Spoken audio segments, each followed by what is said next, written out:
Wait.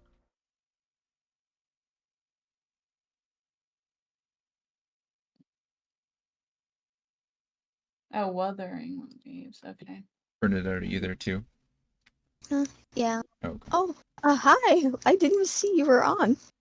Me? Oh, I've been here for Yeah. 10-ish minutes. Hi. Hello. Daniel left the call. No, he was driving. He probably lost connection or something. He should be back shortly, I think. All right. Well, how's everybody else doing? Brian, you doing good? Have you seen X-Men yet? No. I want to watch it after this. I'm just not at the mood. You said you're not in the mood? No. Okay. Well, hopefully later you'll be in the mood. Bernadette, how are you? I'm good. Good. That's good. Mm. Laura, I'm fine. sorry about the funeral. I guess I'm glad you didn't have to go, but sorry someone had to. Yeah, that's fine. It's someone I not really that close with, but still it's sad. Fair enough. I understand. Well, how are you today? Good. Good. Are you here the whole time, or do you have to go do softball prep later? I'm good the whole time. Session ends like a whole hour before I have to leave, so I've got an hour to prep. That's plenty. Okay. I was a big girl and prepped last night and this morning. I'm proud of you. Thank you. Wish I had done the same. I was laying in the bath like, man, I should really be doing D&D stuff, but every single TikTok just seemed more interesting than the last, and so That's how it always works. that's what we did. But it's okay. We'll make it happen. Daniel's not back No. yet. Looks like. No, he's I was driving. all hyped up and shit last night, so I couldn't sleep, so I figured why not.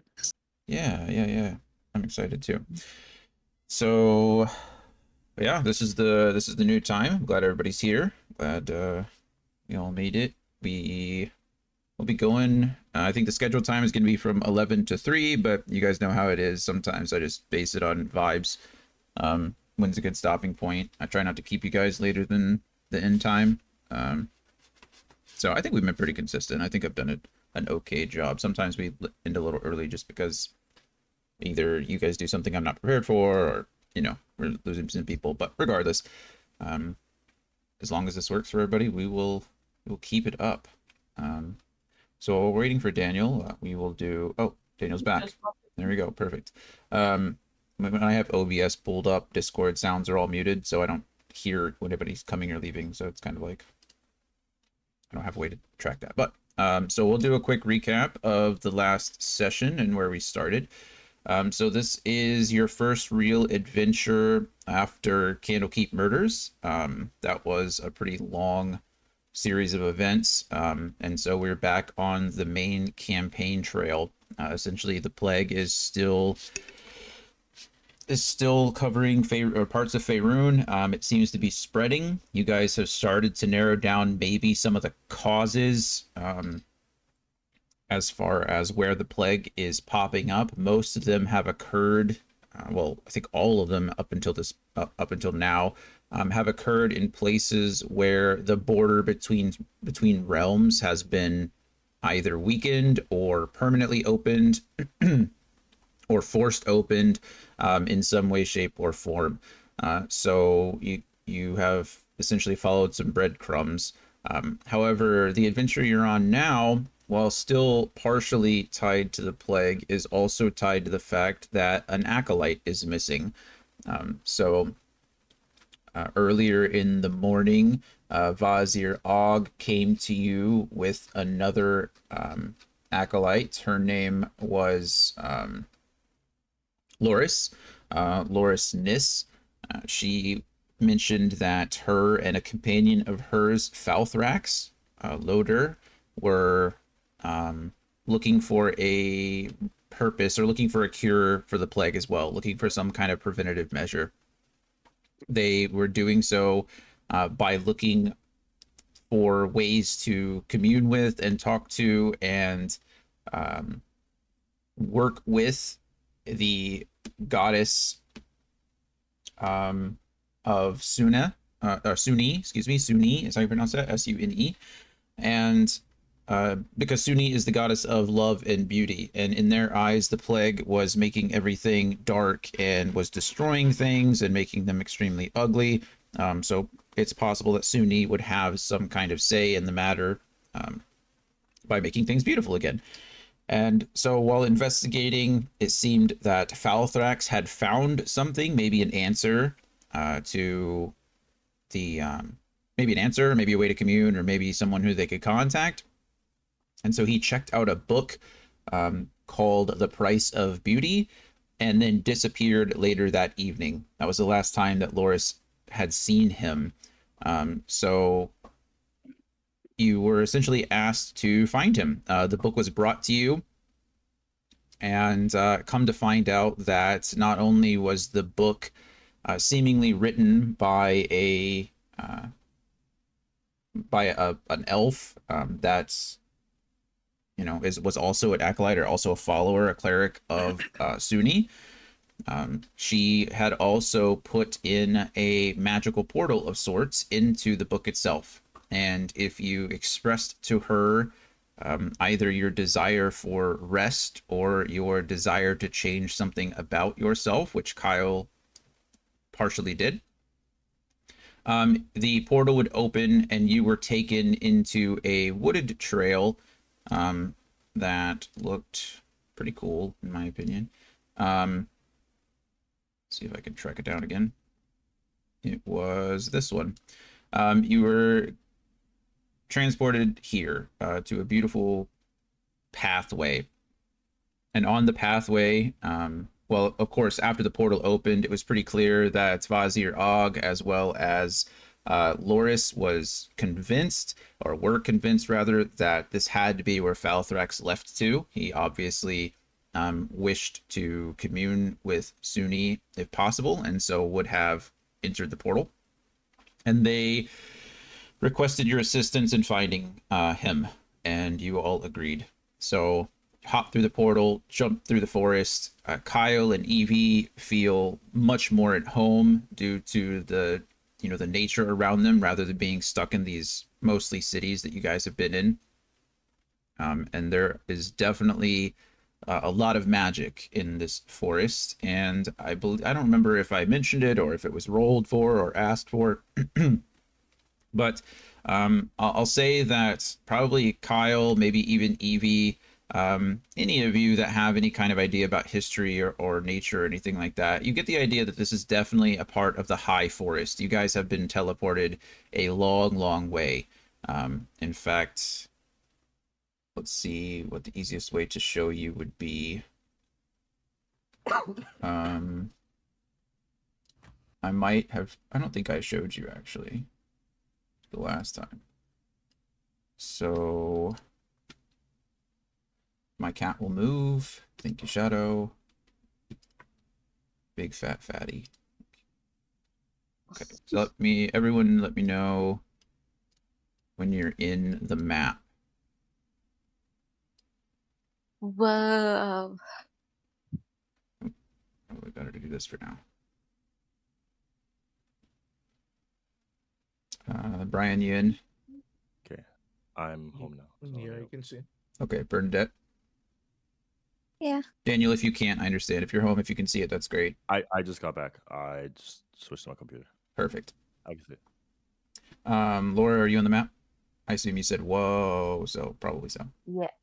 Okay. Yeah. And then Mel, are you on I the look. Can you see the map as well? It's magical. Mel? Oh, shoot. Yes. Okay. Sorry. No, you're fine.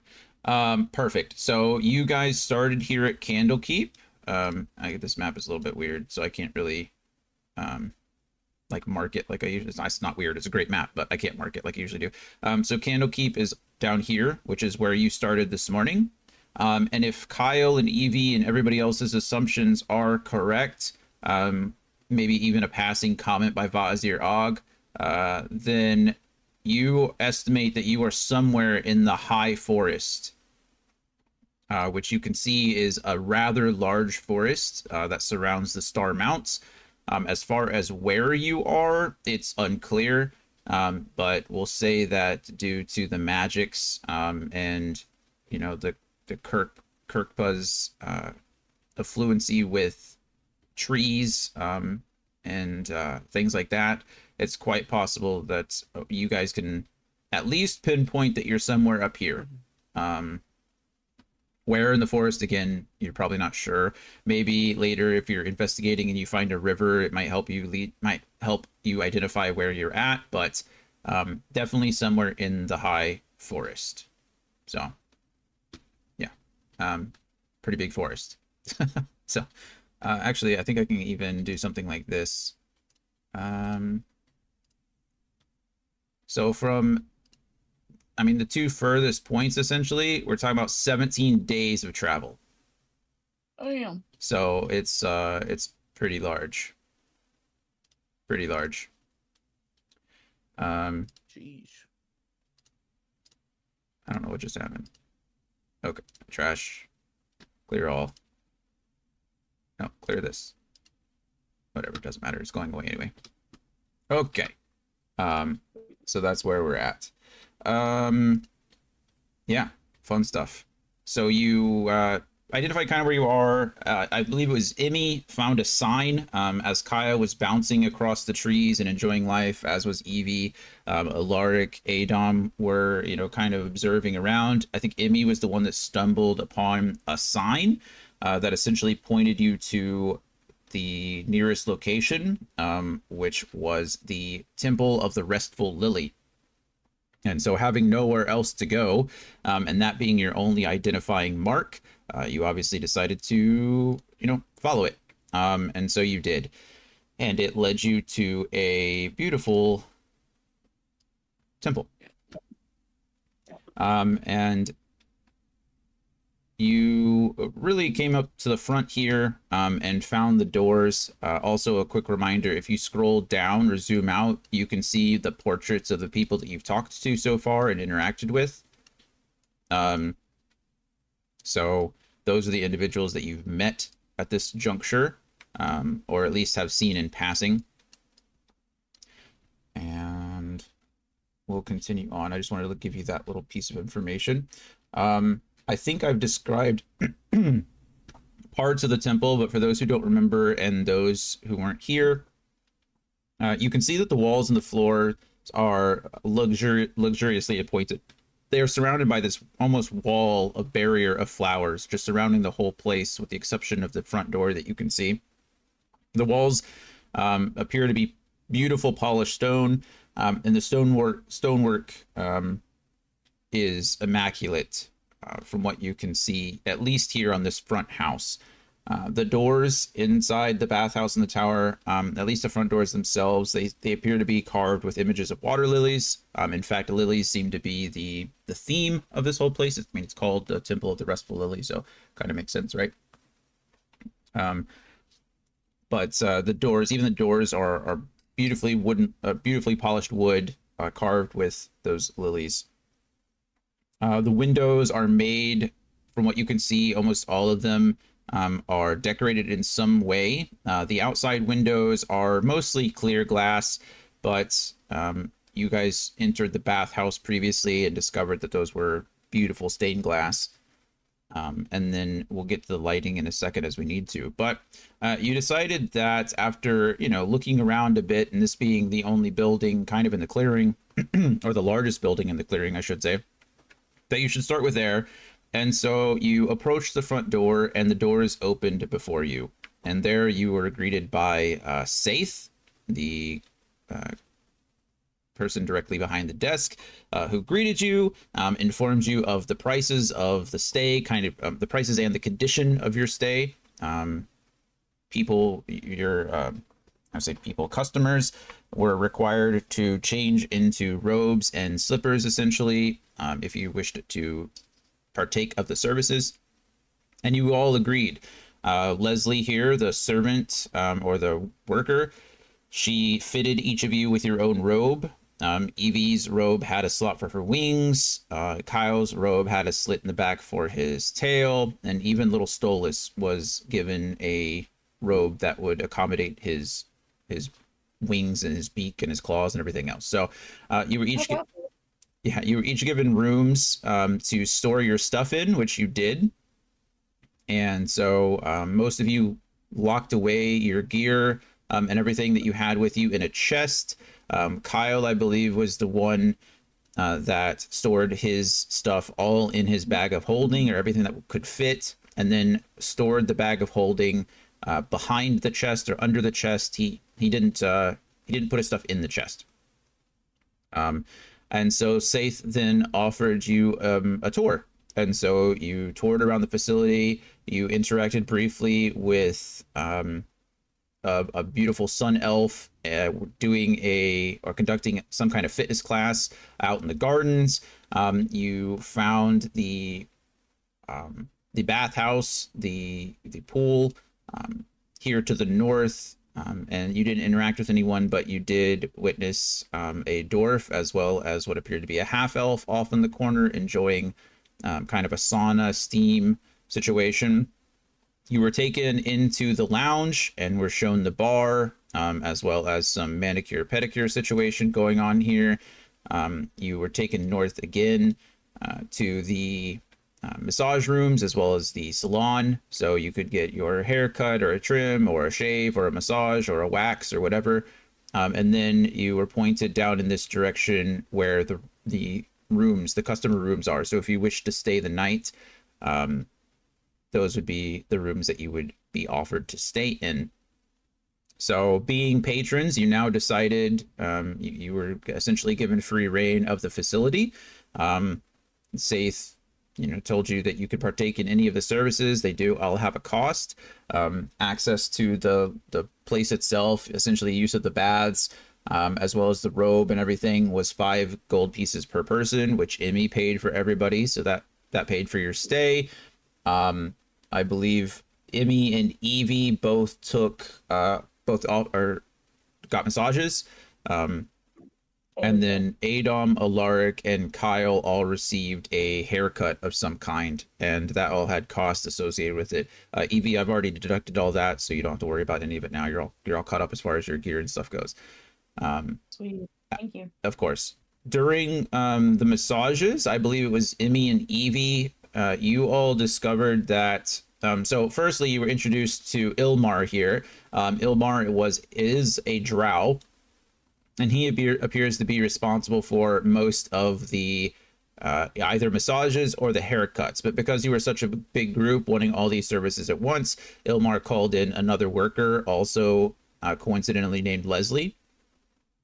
And Leslie provided the haircuts while Ilmar provided the massages.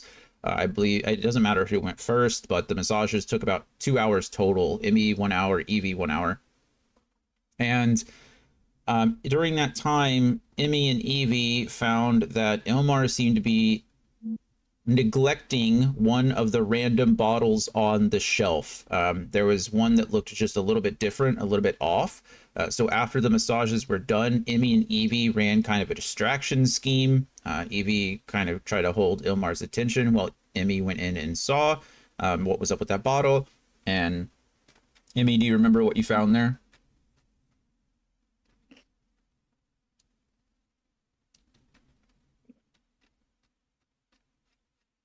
Sounds like a no. She's muted. Oh, Emmy, do you know you're muted?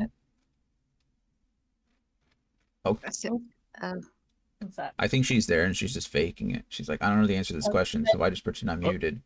I don't have to answer it. No. So Emmy and Evie. Emmy discovered that there was in fact an oil of slipperiness, which at first glance may seem like a normal thing to have. It's massage oil, but this one was a bit more viscous and obviously meant for something outside of just massages. And the fact that he was not using it,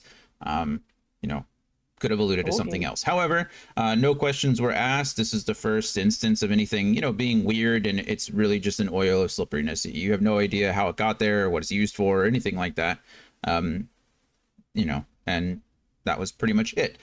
During this time, Kyle after getting his tail trimmed and his whiskers curled, went out into the lounge and tried to interact with some of the guests.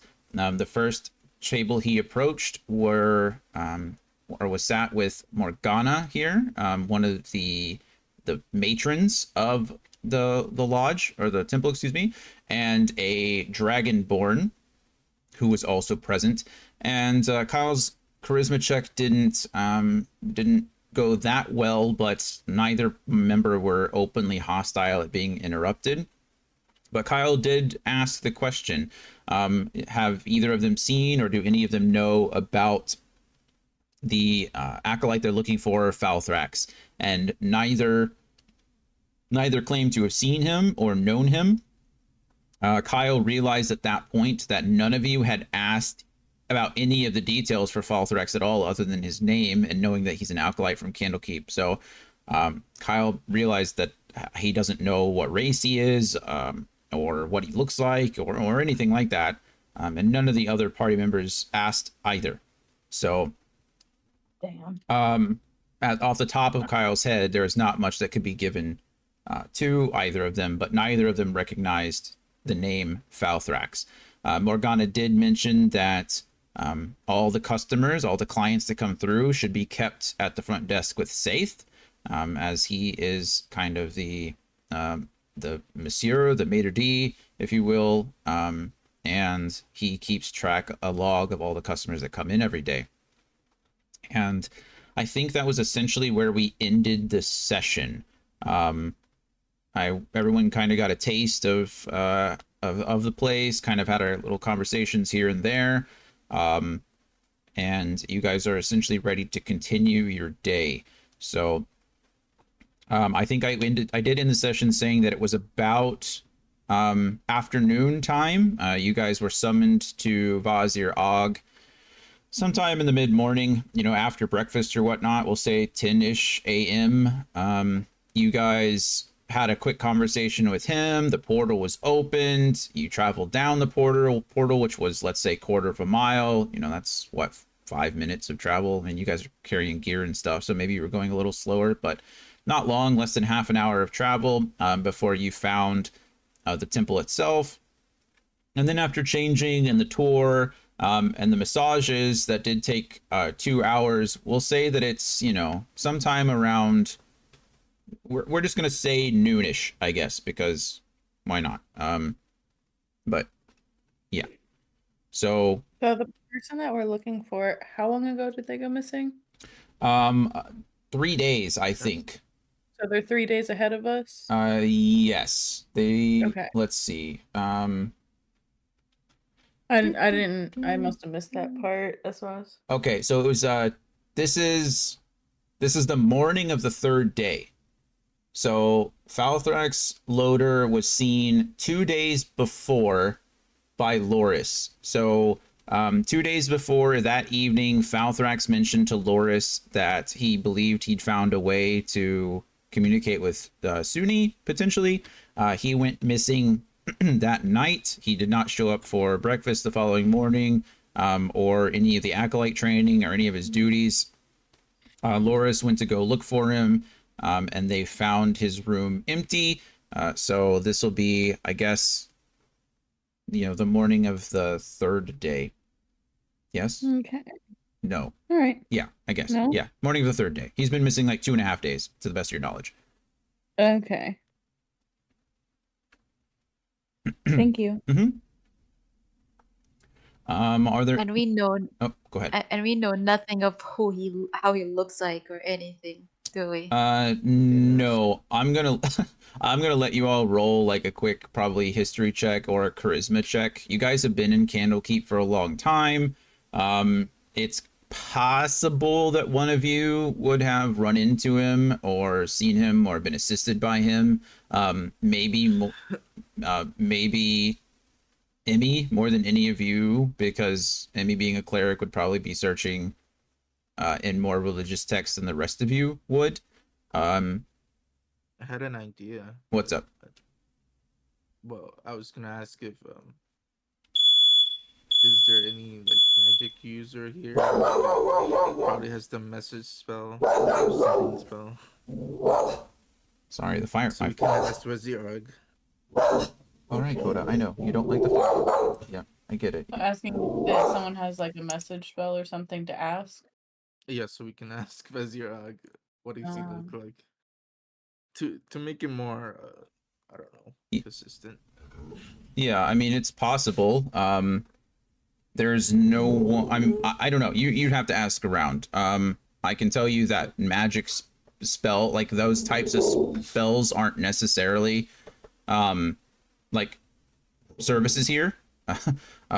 So maybe someone like maybe you'd have to ask around. But yeah, that's pretty much where we're at. So let's start by everyone go ahead and rolling their d20s. We'll go ahead and get everybody's talking order out of the way.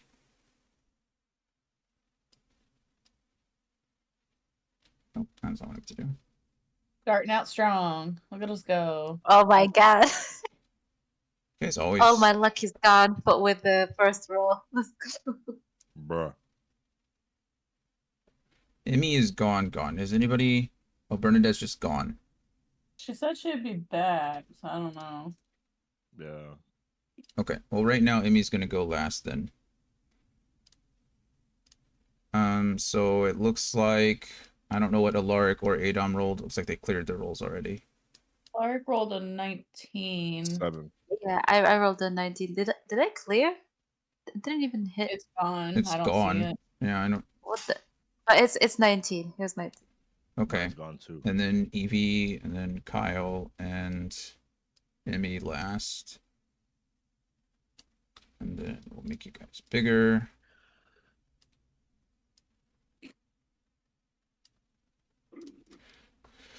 Okay. You guys are so far apart, but that's fine too. So your talking order is going to be off to the right over here if you have any questions or you want to know when you're talking. But Alaric, you guys are up. Everyone here, go ahead and roll. Like I said, roll either a history check or a charisma check. It's going to be pretty high. I'm not guaranteeing any of you are going to succeed. Are any of you proficient with religion by any chance? For me, no, but I have +4. Isn't Bernadette? I don't I know. think I don't know if she's proficient in it either. Honestly, I don't. She's not a very religious cleric. I'll pull up her character sheet just to make sure, but Oh, you said you have a +4, Alaric? yeah, I do. So how do you have a +4? You Is your said mod religion your or what? it's because I have the like headband of intellect. Oh, I see, think. that's Is right. it? So your intelligence is 19. Uh-huh. Hooray. All right.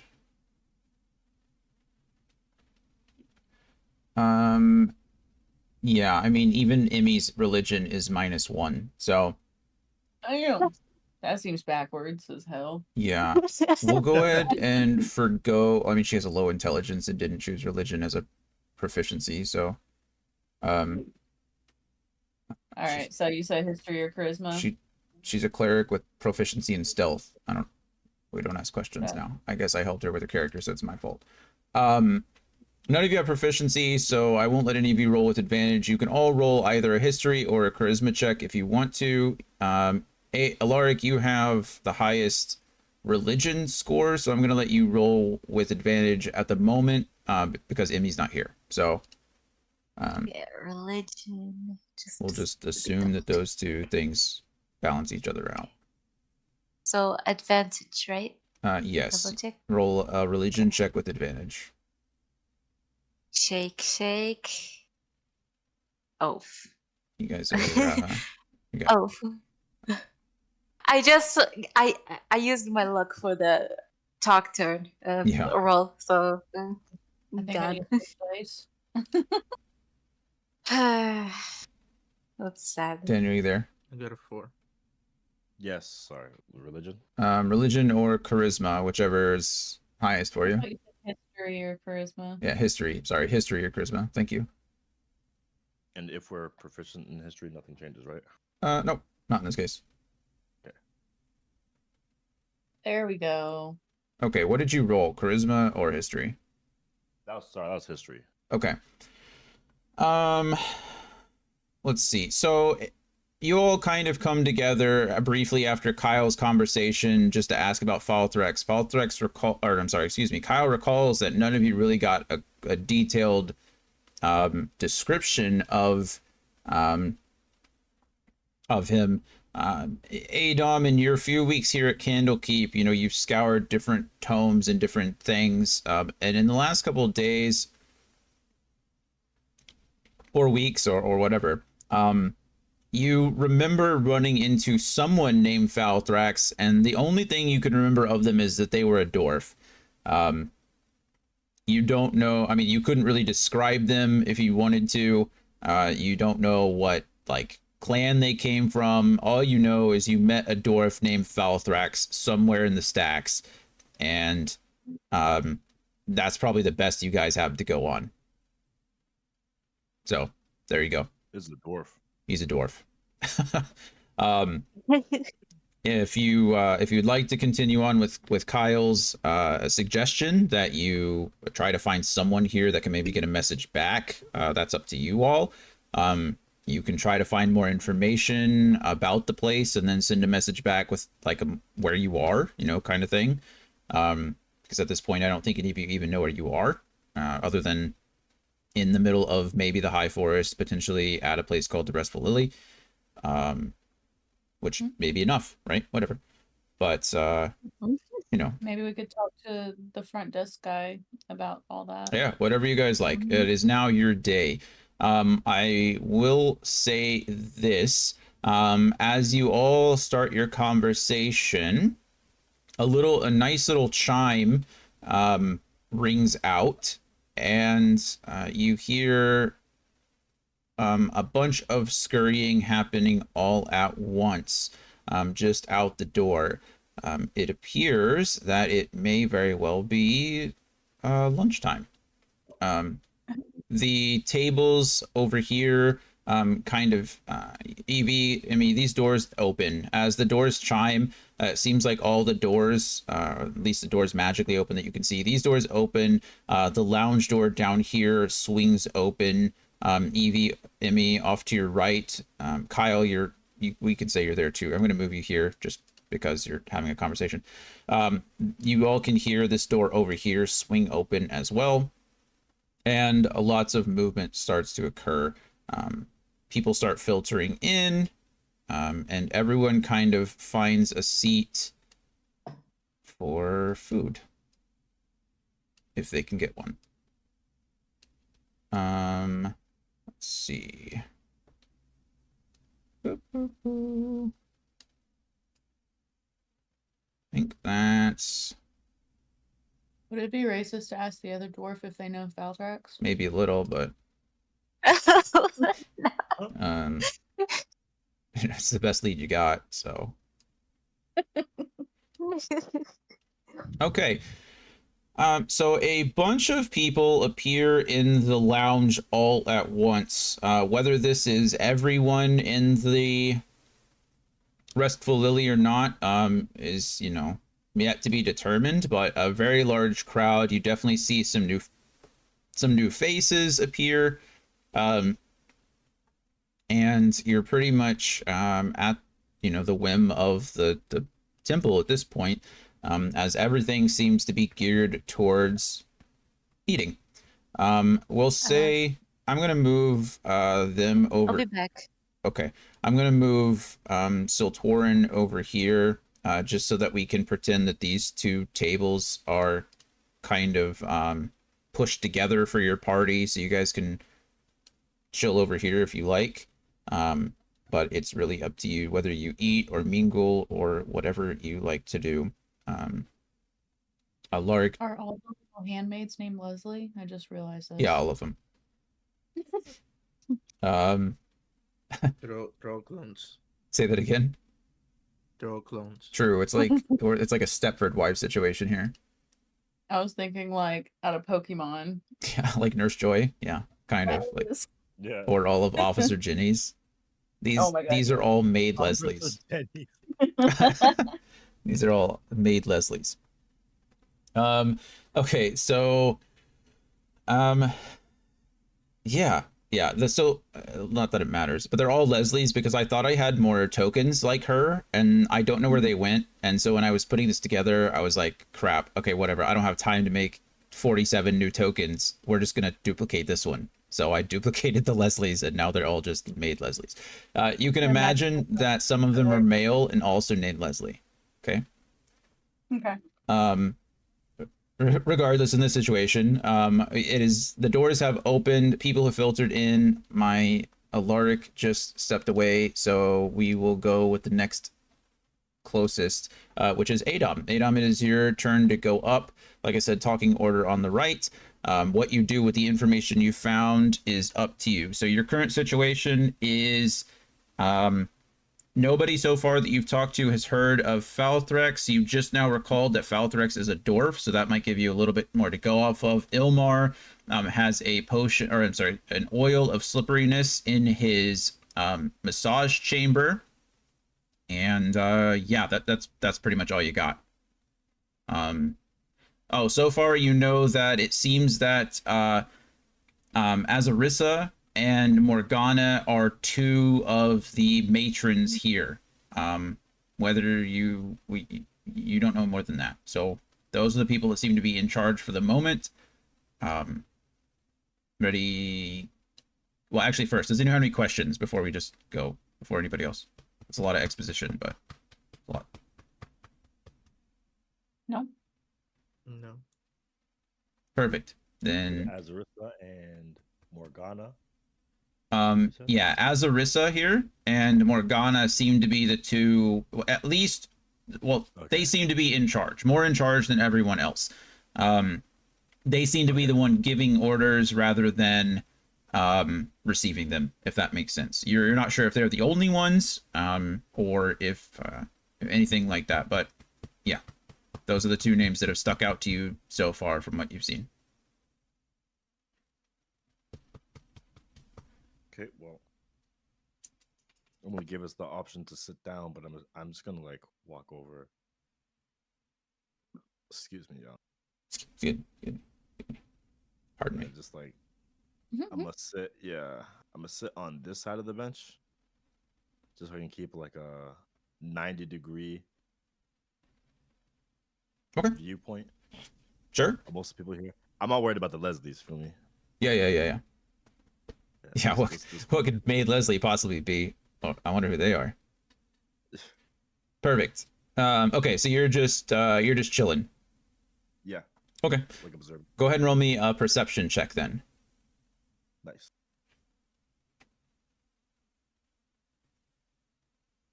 And then I will tell you once everyone goes and decides what they want to do, I will tell everyone the results after the rolls. Evie, looks like you're up next. What we got? Just do me a big favor, everyone. Once you roll, if I ask you to roll, just leave your rolls up so that I can refer to them. Sorry to cut you off there. It's okay. So I'm gonna be just going right up to Sir Mountain Finder. And I'm gonna just tap him on the shoulder and say, excuse me, do you have a minute? Perfect. Go ahead and roll me a charisma check.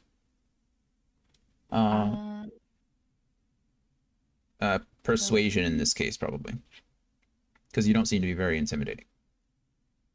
Yeah, I don't want to be intimidating right now. Probably a good idea in a room full of people. And I have a -1. So. Oh, right. Fairy and all. Okay, look at Hey, that. wow. Dirty 20. Look at you guys rolling. Adom got a 22. Kyle, you're up.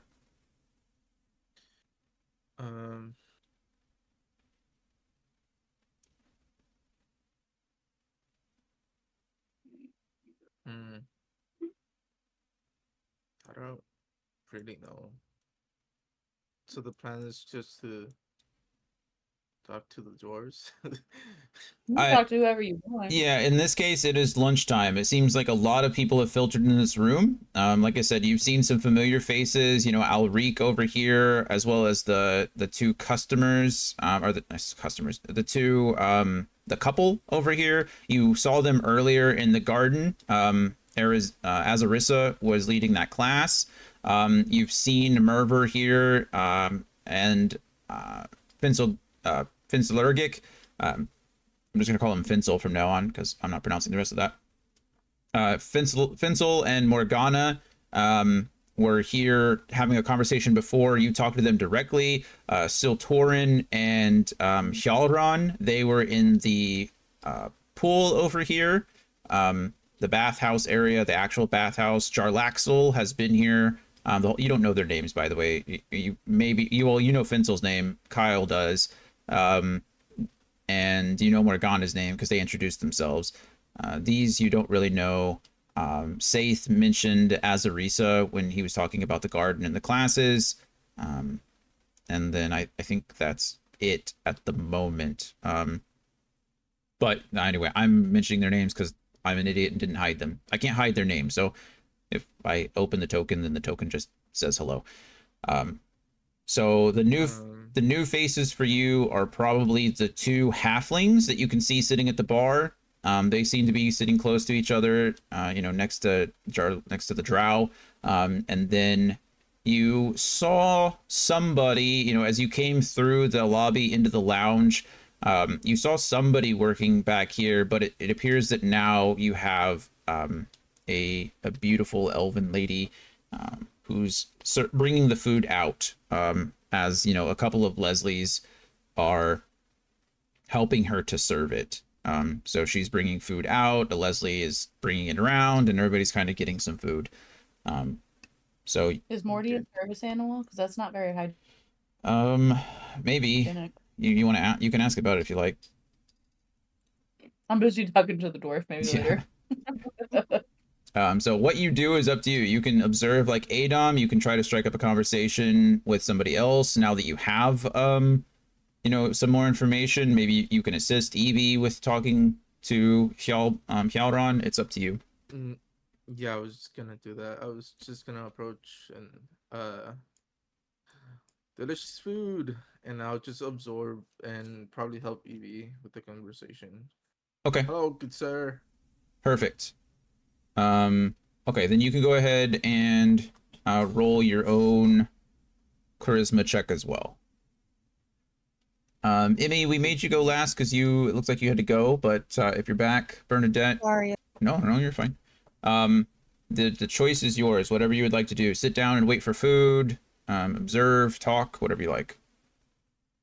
I guess Emmy will wait for food. Perfect. Okay, so Adom has taken up some tables over here. We're going to imagine for right now that these two tables have been magically pushed together. This is where they were doing the manicures and the pedicures before. But these tables have now been completely wiped. There's chairs all around here. Big table for the big group if you guys want it. So if you want to be here for food, you can chill over there. Okay.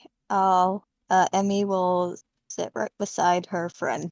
Perfect. Kyle and Emmy. Kyle, I'm changing my mind for you.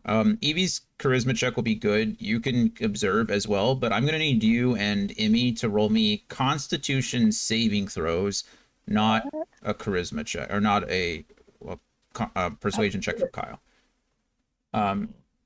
So Kyle, Emmy, Constitution. Alaric, are you back, Laura? She's still deafened. She is, in fact. Okay. So we're going to say that Alaric is doing something similar. So I'm going to have Alaric go ahead and roll a Constitution saving throw as well. Kind of observing, waiting for food, sitting across from Emmy. Where's Alaric's?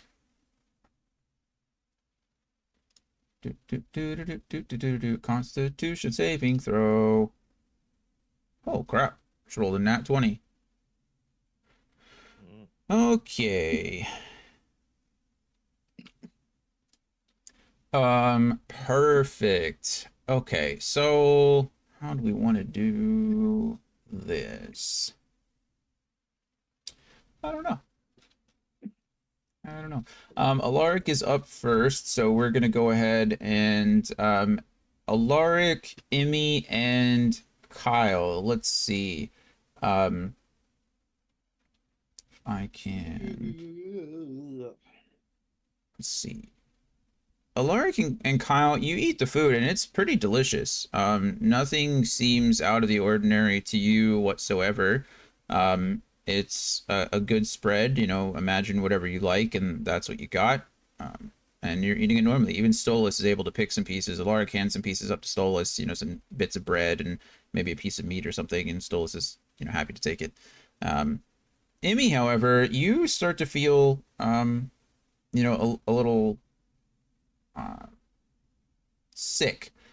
You start to get a little bit of a stomach ache, almost as if you kind of feel like you want to vomit. You break out into some sweats, and you're not, you know, it comes on pretty quickly as far as this is concerned. You know, you were feeling fine after your massage, and then you sat down, got some food delivered to you by Leslie, and upon eating it, you almost immediately started to feel sick.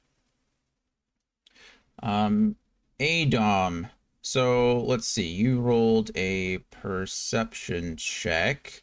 You notice that there is a third person that appears to be getting some deference here in the lobby. So other than Azarissa here and Morgana, they seem to be kind of commanding their own space. People are eating around them more than with them, or talking around them more than with them. You get the same kind of feeling or appearance from the elf that came out of the kitchen's green song. You notice that she is pretty sprightly. She seems very nice and kind of chipper. She speaks in a very like sing-songy voice. Every time she brings something out of the kitchen and hands like a platter or a tray to one of the Leslies, she feeds a little bit to the dog, who you can hear is called Morty. And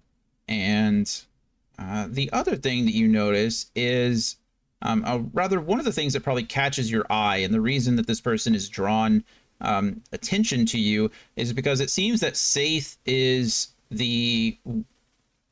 running between them. They're sharing some whispered words. Saith shares some whispered words with Azarissa, excuse me, and then rushes over to Morgana and shares some whispered words with her. And then you can see he comes over here, and you know there's some whispered words shared between her and Saith before, you know, Saith kind of circles around the room and is talking with some of the patrons as well. These are, when he has conversations with the patrons, they're much more jovial, much more loud, right? Like there's nothing to be hidden there. He's asking how the food is, asking how things are, you know, how they're enjoying their stay. He makes contact with Fincel over here and Siltorin. He makes his way to each of the bar patrons as well as the couple. Speaking with Alaric, Merver, he speaks to him briefly before Merver kind of shrugs him off. Merver's eating bits and pieces, but you can see that Merver has more of like a charcuterie board situation. He's like finger foods, picking things up and eating them, but he's mostly just focused on his work. And then Saith finally makes his way over to your group, who seems to be all sitting around the table, and you can have some conversation with him there in a second if you like. Let's see, Evie and Kyle. You are the ones close enough to have the conversation. Kyle's eating for the most part, but listening. So Evie, you can kind of guide the conversation at the moment, while Adom, Alaric, Emmy, you all are overhearing it for the most part. Kyle, you can interject with some questions if you have them. Evie, you've introduced yourself to Halron, or this dwarf. I do need probably Evie and Kyle here to roll me a perception check really quick. But Evie, you seem to have caught him at a good time. Halron has a good plate of food in front of him. He seems to have a large flagon of ale that he's already finished. So he seems to be in a cheery mood. And as you know, he's spent the last hour or two, maybe even longer, in the bathhouse to the north. So you know he's very much probably relaxed. His robe is much larger than the rest of yours. You know he's a dwarf, so he's a round, squat man. But it seems to fit him very nice. His slippers fit comfortably, and he's wiggling his little legs as he's sitting on the stool in front of the bar. He seems to be in a good mood. So he greets you, jovially. He says, a minute? Yes, I believe I have plenty of minutes around here. How could I help you, my young fairy? We did our perception check. Perfect. So let's see. Oh, both of you rolled extremely high. So you notice something a little peculiar about Hyaoran, and I'm gonna need you to scroll down to his portrait if you can. Okay, found him. Perfect. So yeah, I think he's like second row on the left. Yeah. So the thing about Hyaoran, you don't have to worry about his gear or anything. Like I said, he's wearing a white robe like the rest of you are. But it appears that he's wearing like a full head and face wig. It's not even very, like, you can see even in the image, there's like no dividing line between anything. His hair, his beard, his mustache, it seems to be all connected, and it looks like it's just like put on his head. And it's not very good. It's like, a bad toupee for his entire face, if that makes sense. It is very clear that his hair and his beard and his mustache are all fake, are all false. But he is doing his best to, appear normal. Now, what that means to you, I'll leave it up to you. Your knowledge of dwarves may be minimal, but yeah, that's something that you notice. Whether you bring it to his attention or not, whether he draws attention to it or not is up to you. But your perception check at least gives you that much. You may even see like bits of glue around his face. After spending 2 hours in a pool, maybe the glue has started to separate. So while it's connected to his face at like, his cheeks, and maybe even down near his chin, towards his temples where, maybe sweat was running down, the glue has started to lose its adhesiveness, and you can start to see gaps and holes, which really start to bring your attention to it. So, there you go. You've noticed that about your dwarf friend. What the? Sorry about It's like that. an Amber Alert. Amber, yeah. Is that just me, or is that both of us? Both of you sitting there. Yeah, Kyle's kind of being observant, eating the food, enjoying it, but you guys, you're leading the conversation. Kyle can interject with some things on his The soup is great. on his turn, but so far, yeah, Kyle is enjoying his soup. But you're both close enough to observe it, so Okay. that's what you got. Well, I just had like a couple of questions. First off, do you know exactly what part of the high forest we're in? What part? What part? I'm not sure how you got here, but I'm sure the high forest is a bit of a maze. It's you go in one direction and come out another. It's not as simple as that. Most of us we hear about the temple of the Restful Lily, and we just follow the sign, so to speak. Okay. Have you happened to see any other dwarves like yourself walking in here over the past few days? No. I believe I'm the only dwarf present that I'm aware of. Most of us dwarfs, we don't quite enjoy the frilliness of a place like this. We enjoy the dirt and under the mountains, but I must say I needed a bit of a break, and I was looking for some assistance from the matrons here, and well, I found myself here for, oh goodness, I don't know how long I've been here. Oh. Let's see. Well, above the table, Kyle. he said he hasn't seen any dwarves. I kind of want to address the fact of his weird toupee thing. I was gonna make an insight check as to why he doesn't remember how long he's been here. Okay, well, you want to do that first because Yeah, I'm gonna probably say something yeah, yeah. about his beard, and I don't know what's gonna happen after that. Yeah, I wanna make an insight check. Sure, go ahead. What exactly are you? Uh, Oh, you if want he to? like, You're trying to figure out why yeah, he doesn't remember. But yeah, does he really while seem confused? Kyle is like doing that thinking, Evie wants to reach over and like put her hand on his hand that has the utensil in it on Kyle's hand, so that way he stops eating. Okay, sure. Um, Kyle, go ahead and roll the insight check. Is there a reason for that, Evie? Evie is suspicious of the food. Oh, just because of him not remembering. Yeah. Okay, sure. Kyle, go ahead and roll your insight check. Natural 2022. Yeah. So you Kyle, like you said, is there eating the food, and Kyle kind of interject like, oh, we've been here that long, huh? We just got here this morning.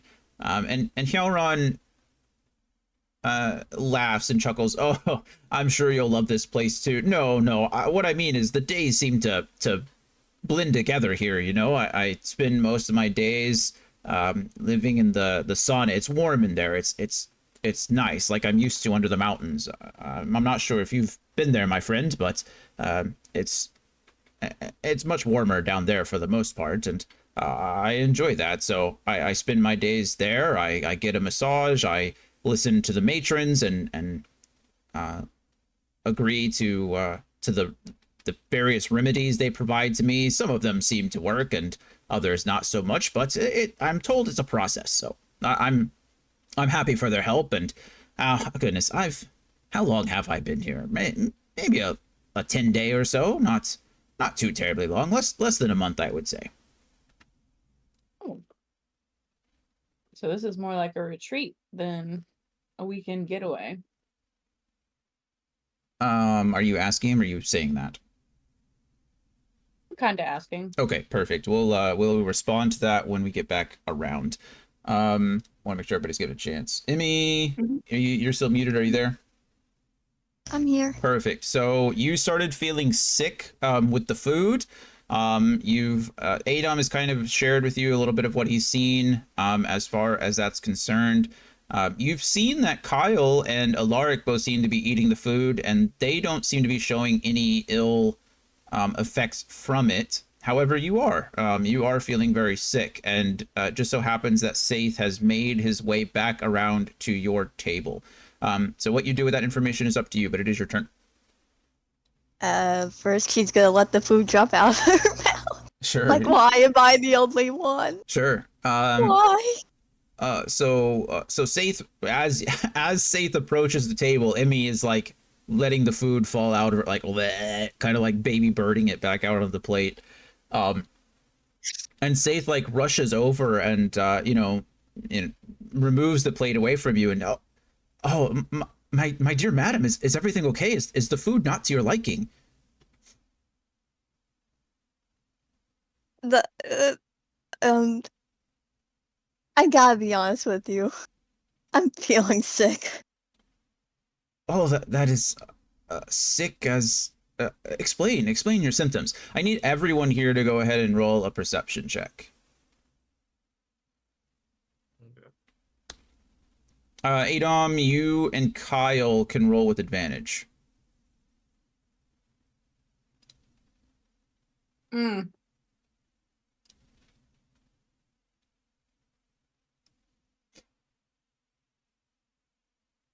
I guess I'll roll for Alaric. Laura's still not here. Oh yeah, he has like a 7 in perception. Another 20. F Alaric in his perception. Adam, is that your roll as well? Or is that the last roll?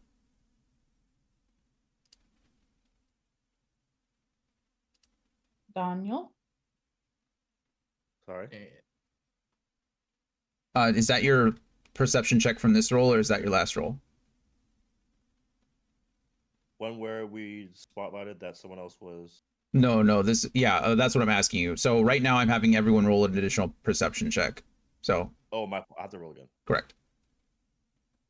Sorry about that, guys. I'm sorry, you and Kyle, I think I let roll with advantage, so you can roll again. That's a 12. We'll look at what you can just roll a second time. I'll take whatever's higher.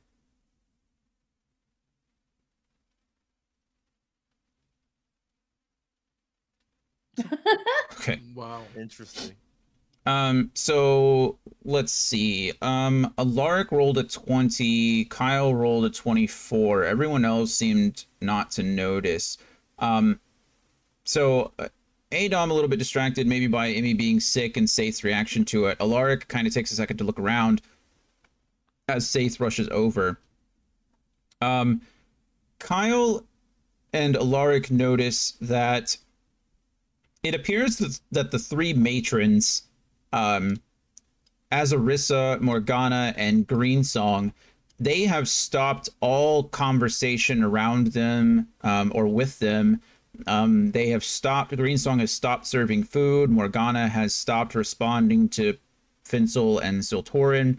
Azarissa has gone from this leisurely stance at the door where she's kind of leaning up against the wall to standing straight up, and they all appear to be staring at Emmy and Saith. They're locked in on Emmy's situation right now. They're all staring at you. Okay, so Saith has just responded. Emmy, Saith has just asked you kind of to explain your symptoms. As I mentioned, they're kind of like food poisoning-esque symptoms. So you can go ahead and describe that however you like, or not at all. It's really up to you.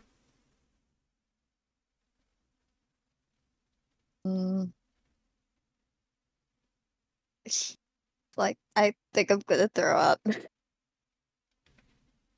Oh, More so than before. oh yes, it sounds like you've come to us at just the right time. Many people who first eat here at the Temple of the Resting Lily feel sick upon eating our foods. It's the toxins. It's the evil, the bad leaving your body. It's a very healthy process. I understand if you're turned off from eating right now, but please don't let that stop you from partaking in the future or continuing your meal from here. I promise you, it's not the food. Mm. Are we Sounds gonna like he's die trying to from the avoid a lawsuit. poison? I'm sorry, I heard two things at once. What was that? What'd you say, Laura? I was saying, are we being poisoned? Well, Out everyone else of seems to be eating. There's a lot of other people that seem to be eating at the moment. And no one else seems to be feeling bad. The only person that had any effect in your party, Alaric and Kyle both had food as well. Neither of them seemed to be having any ill reactions, but Emmy did. Okay, I see. So Emmy seems to be the only one. I'm sorry, Mel, what were you saying? Oh, it just sounds like he's trying to avoid a lawsuit. D&D lawsuits? Yep. I think those are usually Oh, solved with that's a duels, lawyer, buddy. honestly.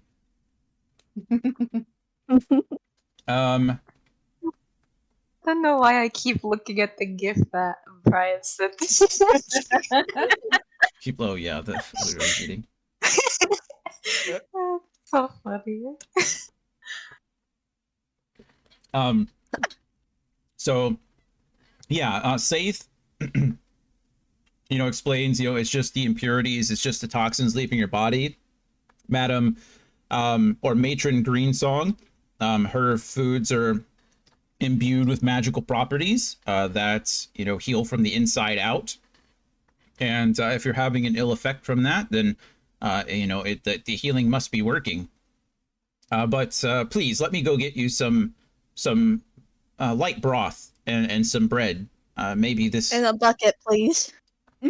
Saith snaps his fingers, and you see this Leslie over here rushes over to, past the hall, and then comes back just a few moments later, places the bucket down at your feet, and goes back to the corner. But Saith takes your plate away from you and rushes in this direction and starts having some whispered words here with Green Song temporarily. So, yeah. Anything else you'd like to do or say or anything like that on your turn, Emmy, before we go back up to the top of the lark? Vomit. Okay. Emmy does her best to channel her inner bulimic and purges as much of the food out of her system as possible and into the bucket. He's like, I must keep the bad energy in. It's funny. It's what makes me me. It must keep Jesus. Okay. It's funny because as you do this, you let's everyone else here roll another perception check for me. Gotcha. Perception.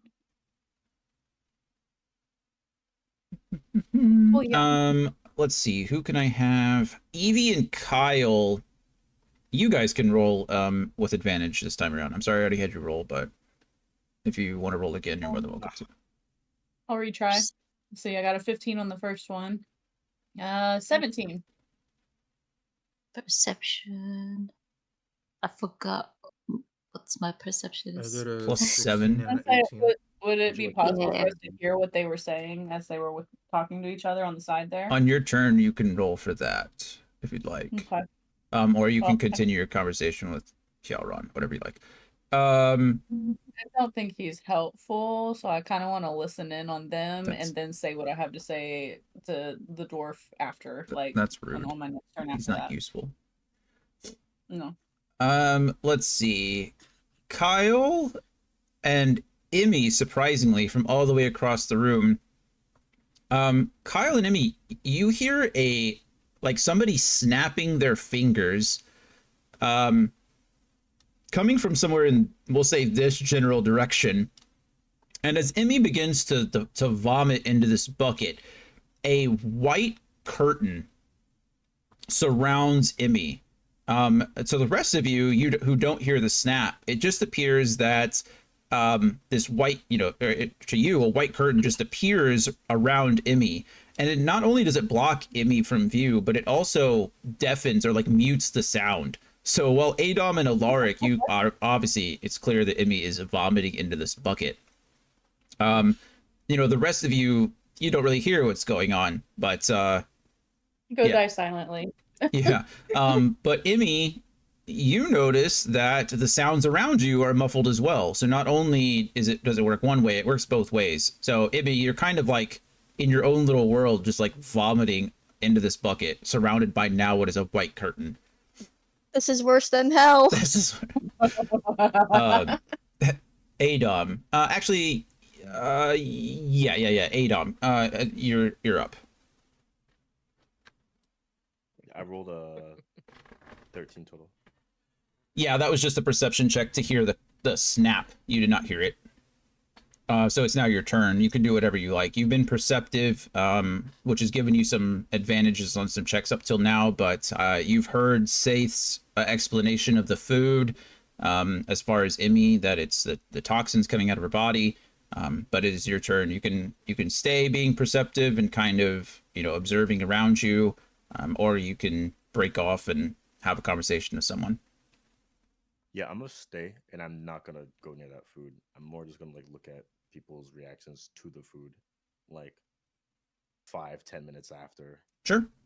To me something, because Yeah, go ahead and roll up. I don't trust that. Not at all. Yeah, go ahead and roll another perception check for me. Everyone can clear their checks if you don't mind. Okay. Yeah. Let's go. Okay, perfect. Adom, yep, Go. with a perception check. So yeah, you keep an eye out. You decide to stay away from the food. As I mentioned before, Alaric and Kyle, they seem to be eating the food from the beginning and haven't had any reactions to it. Everyone else seems to be fine. A couple people are eating different things. Like I said, you've got Merver here eating like finger foods, more or less. You have, the drow down here who's having more of a liquid diet. He seems to have not stopped drinking since he got here. Mostly what appeared to be like red wines out of a goblet. He might have like bread and cheese in front of him, with maybe some mushrooms on the plate. Xiaoran seems to be treating it like a buffet. He's eaten probably like 3 or 4 plates in the short time Evie's had a conversation with him. The 2 halflings here, they're having, pretty decent food. They're having what appears to be the same soup that Kyle's having, maybe. And then the others are eating various meats and breads and cheeses and stews and other little things that are brought out. Nothing too heavy. It is a lunch meal, so, and you're in a sauna, so they seem to be pretty lighter foods rather than, heavier stews. So maybe stews wouldn't be the best suggestion. They're more like breads and cheeses and soups and light things like that, greeneries and fruits and vegetables. But no one else seems to be having any adverse reactions at the moment. However, on your second glance around the room, you feel like you might recognize for the first time the Dragonborn, Finsalurgic Rascal. You're not quite sure if you can place him. It may have been several years since you've seen him last, but it's definitely it's something that like sparks your memory of him. His portrait as he looks to the side. He's mostly been facing away from you and facing towards Morgana and having a conversation with her. But as the sounds of Emmy's expulsions kind of begin and then get muffled, he glances over at the table and you get a glimpse of his face before he turns back around to Morgana. I'll let you do with that information what you will. Evie, it looks like you are up. So whether you continue your conversation with Halron here or whether you would like to listen in on something else, it's up to you.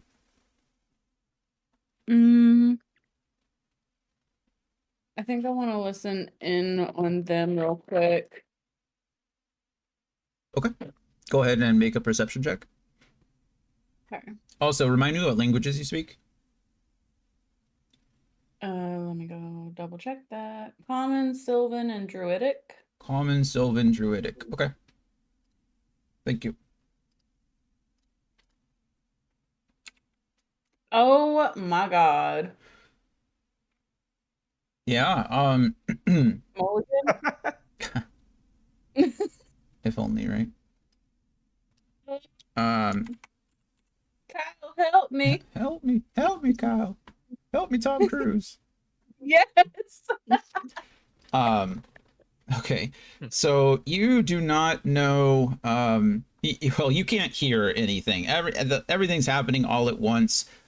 You're kind of distracted because, as I mentioned, Hjalron is treating this like a challenge. Like if he eats all the food in the kitchen in 30 minutes or less, he gets it for free kind of situation. He's had several mugs of mead at this point, or ale. It's probably a light, like lunch ale to a dwarf. What does that mean? Who knows? But unfortunately, yeah, the conversation between Greensong and Saith are short. You do see that Greensong, after a brief conversation, rushes into the kitchen and comes back out with a bowl of just broth, and it looks like a chunk of bread. And Saith goes ahead and takes it and is looking like he's about to rush off again. But I won't let that happen until Kyle gets a turn, just in case he wants to do something. Yeah, I would like to do 2 things if possible. Let me know what they are, and I'll let you know what you can do. First, when Emmy started puking, the 3 ladies looked at her. Could I make an insight check and tell if was it hostile or concerning? Okay, so that's one of the things you want to do. What's the second thing you want to do? Make a perception check, I guess, to listen in on their conversation.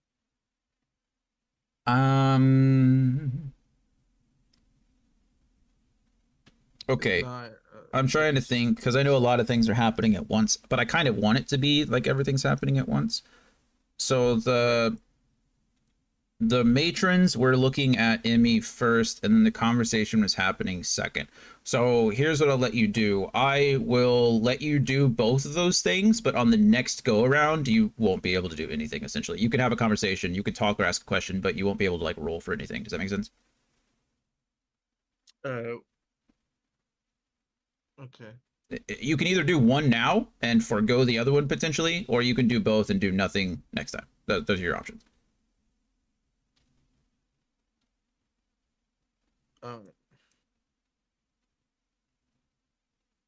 Then I'll just listen in, guess. So you're not going to roll the insight, you're just going to listen? Do both. Yeah, I'll do both then. Okay, perfect. So go ahead and roll the insight check first.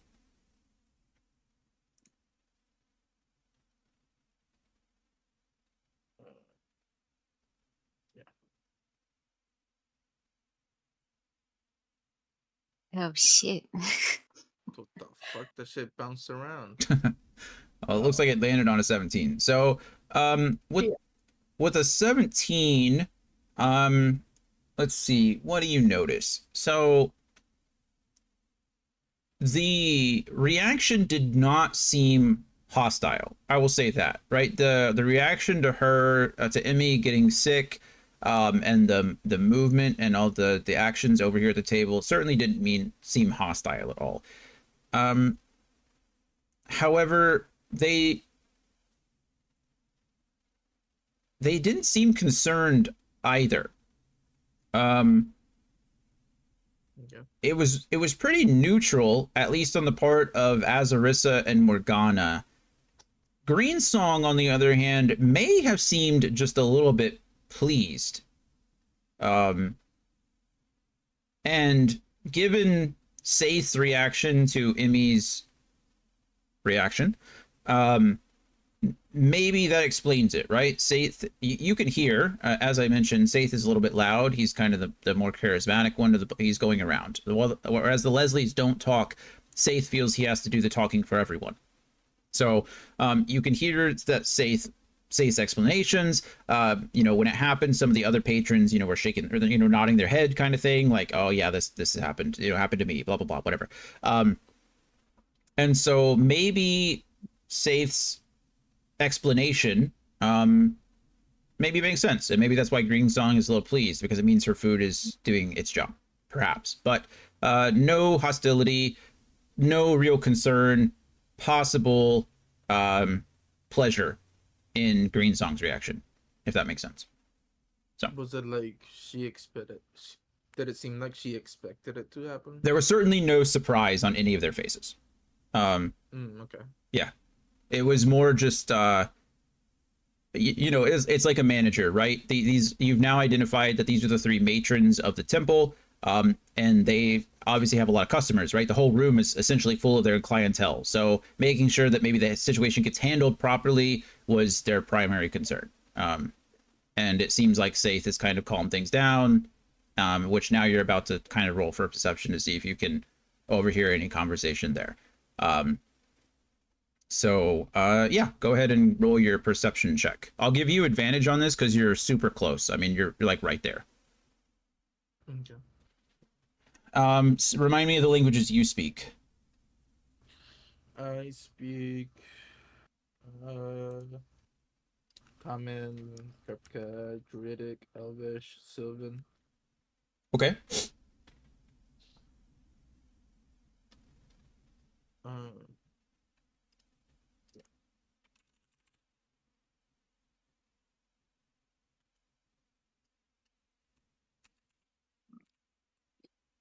33.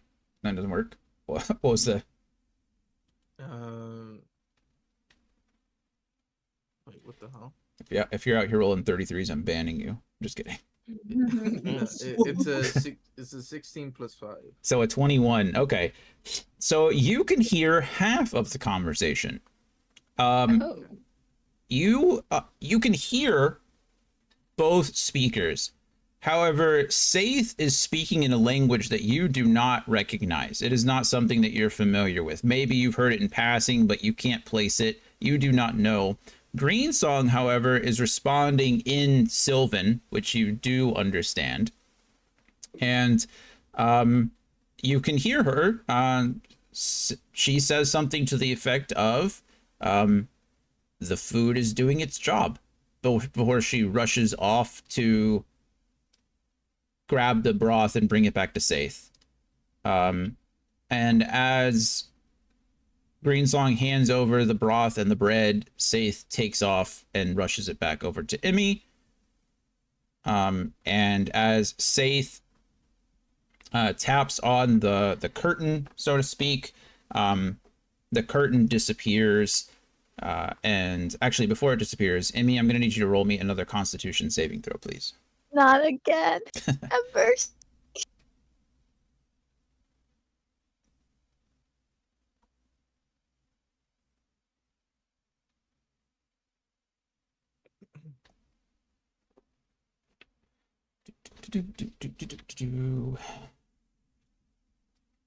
Yeah. So Emmy, your bout of sickness is severe but rapid. It appears that, you know, after the food was separated from you, you were violently sick for a very brief amount of time. This curtain came up and you did your best to expel whatever you possibly could. But by the time that Saith comes back to you, you feel nearly perfectly fine. You know, you obviously have maybe your stomach hurts a little, your throat is a little sore, obviously from vomiting. If any of you have been sick, you know, like the acid burns. You know, the back of your nose may burn. You have the symptoms or the side effects of vomiting. But as some of you may know, after being, you know, drunk and then throwing up that first time, it's like a miracle you don't feel sick anymore. It's like, let's rally, right? You got round two. So that's essentially how you're feeling. You know, you just threw up. You feel a little bit bad because of that, but your stomach is settled. You feel good. And as Saith kind of taps on the curtain, and you kind of see his his silhouette, and he pulls back the curtain just a little bit and pokes his head in. Emmy, you get a whiff of this broth.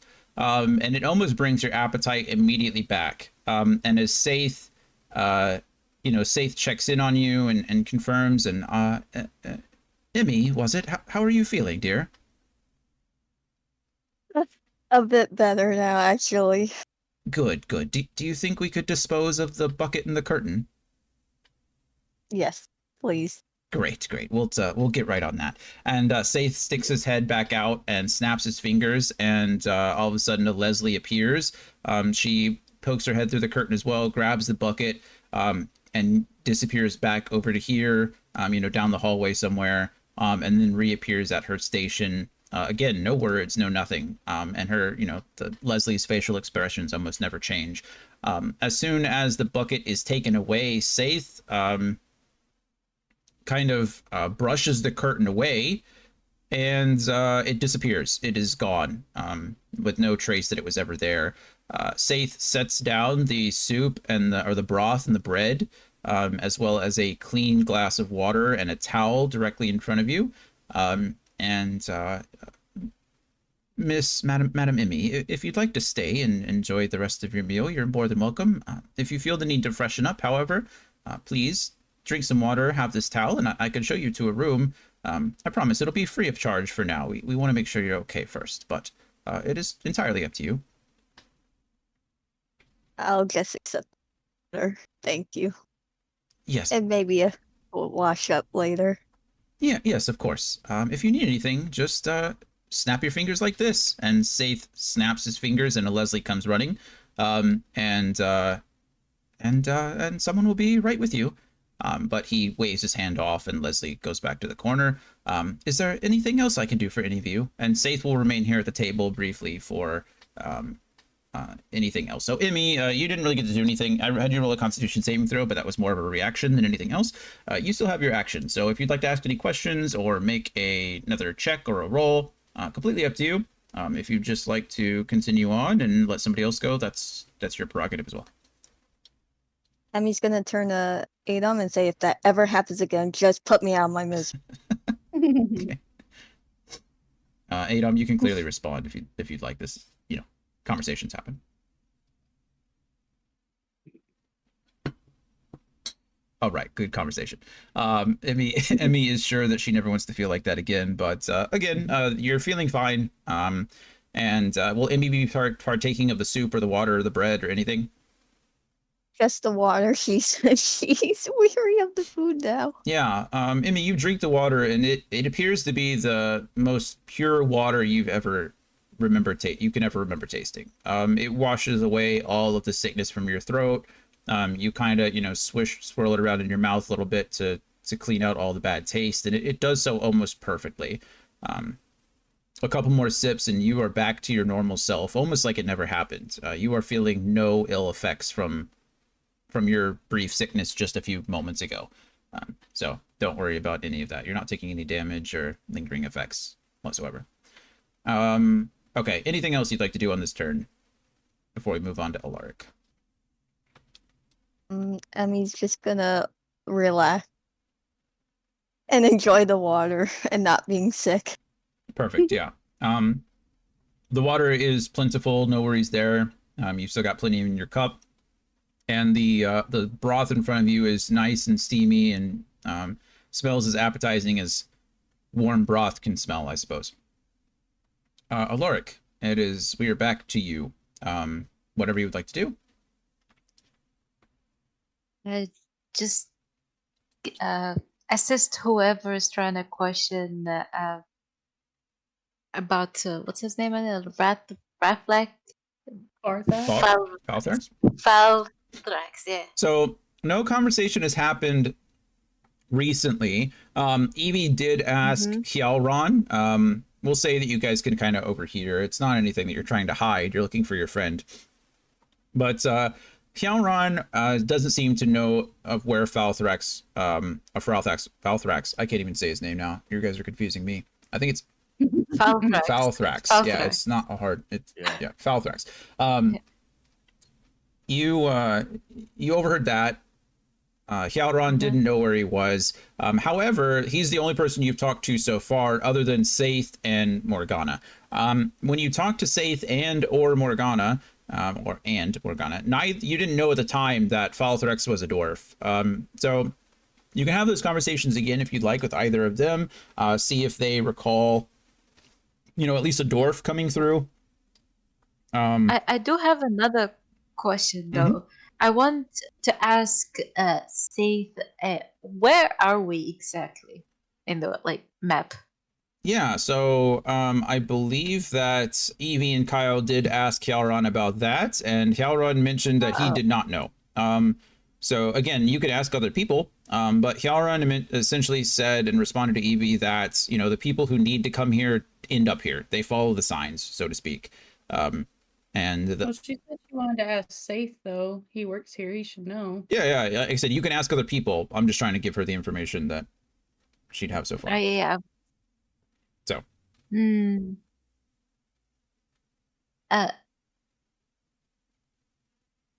I ask Saith if there's anybody who he thinks that they're been here the longest and knows a little bit more? Yeah, you can ask that. Whether I know the answer to that question, I'm not even sure. Let me double check. So go ahead and ask Saith while he's there, whatever you would like to ask him. And then go ahead and roll a charisma check for me. Yeah. Well, my question is, sir,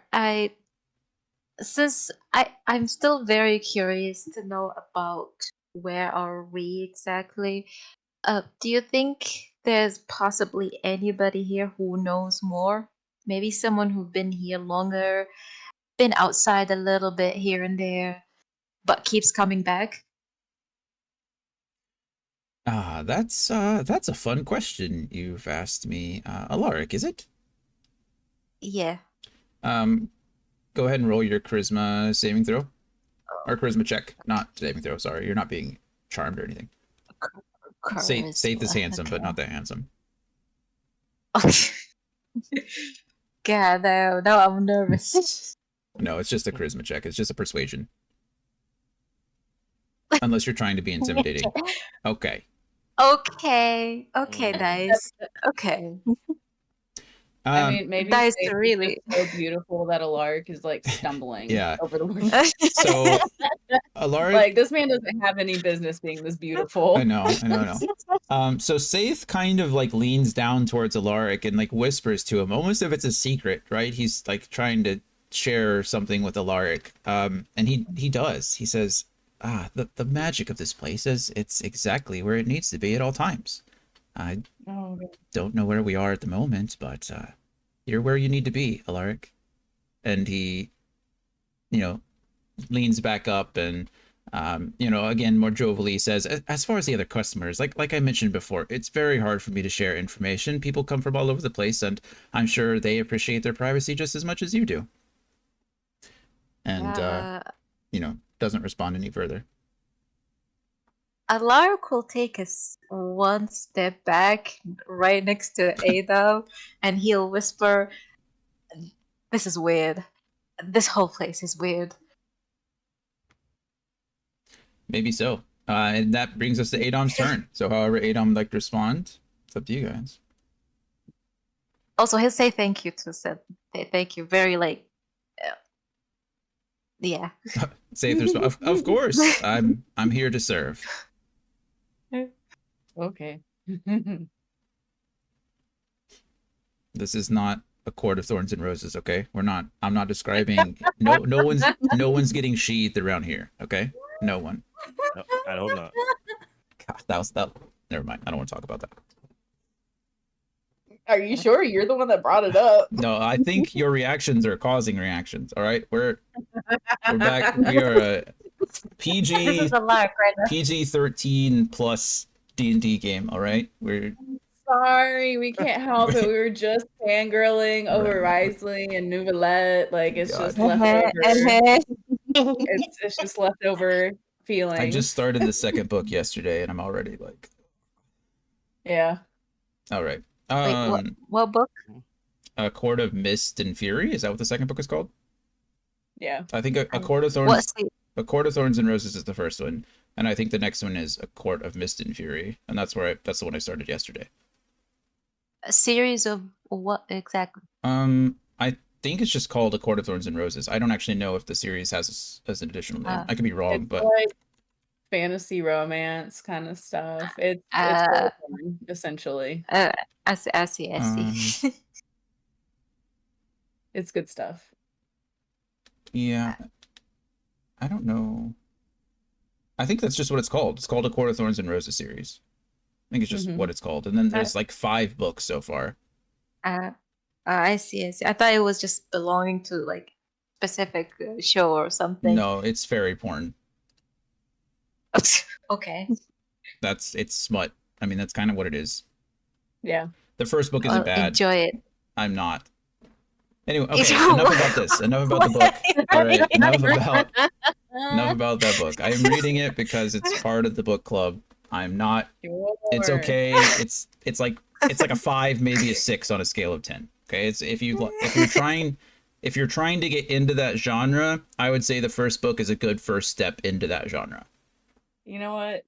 The Dagger Brotherhood is a better. I don't want to hear. I don't care. I don't need suggestions. Why? This will be my first and last foray into this genre. I hope.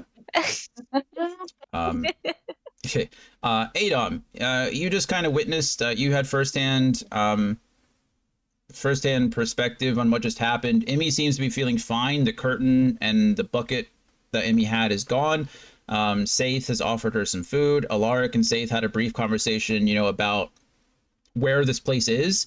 And Saith gave an enigmatic response about how it's exactly where it needs to be, kind of just like you are situation. And Alaric was kind of off put by that. This place is weird. Saith is giving me weird answers. The food is, harmful to some and not harmful to others, toxins, blah, blah, blah, whatever. It seems like Alaric isn't quite buying it all. But Adom, you've been the perceptive one throughout. The only person that seems to have had any ill effect is Emmy. And the last thing that you perceived before this next turn coming up for you is that you briefly recognized the Dragonborn to the east of you. What you do with that information is up to you, but it is your turn. So whatever you would like to do. So whatever you'd like. It nudges Alaric on the shoulder, like to lean over quietly, gently. That dragon, fenceallergic. God damn. I'm just calling him Finsel. You know what? Did you just say that's a jerk? Oh, Finsel a jerk. Homo offense, yeah. Boom. Oh, his name is Finsel from now on. Okay, pencil. I was just calling him Rascal. Little rascal. Yep. Homo mechanical Fensel. He's been looking kind of familiar. Maybe you should keep an eye on him, or just question him while someone keep an eye on him.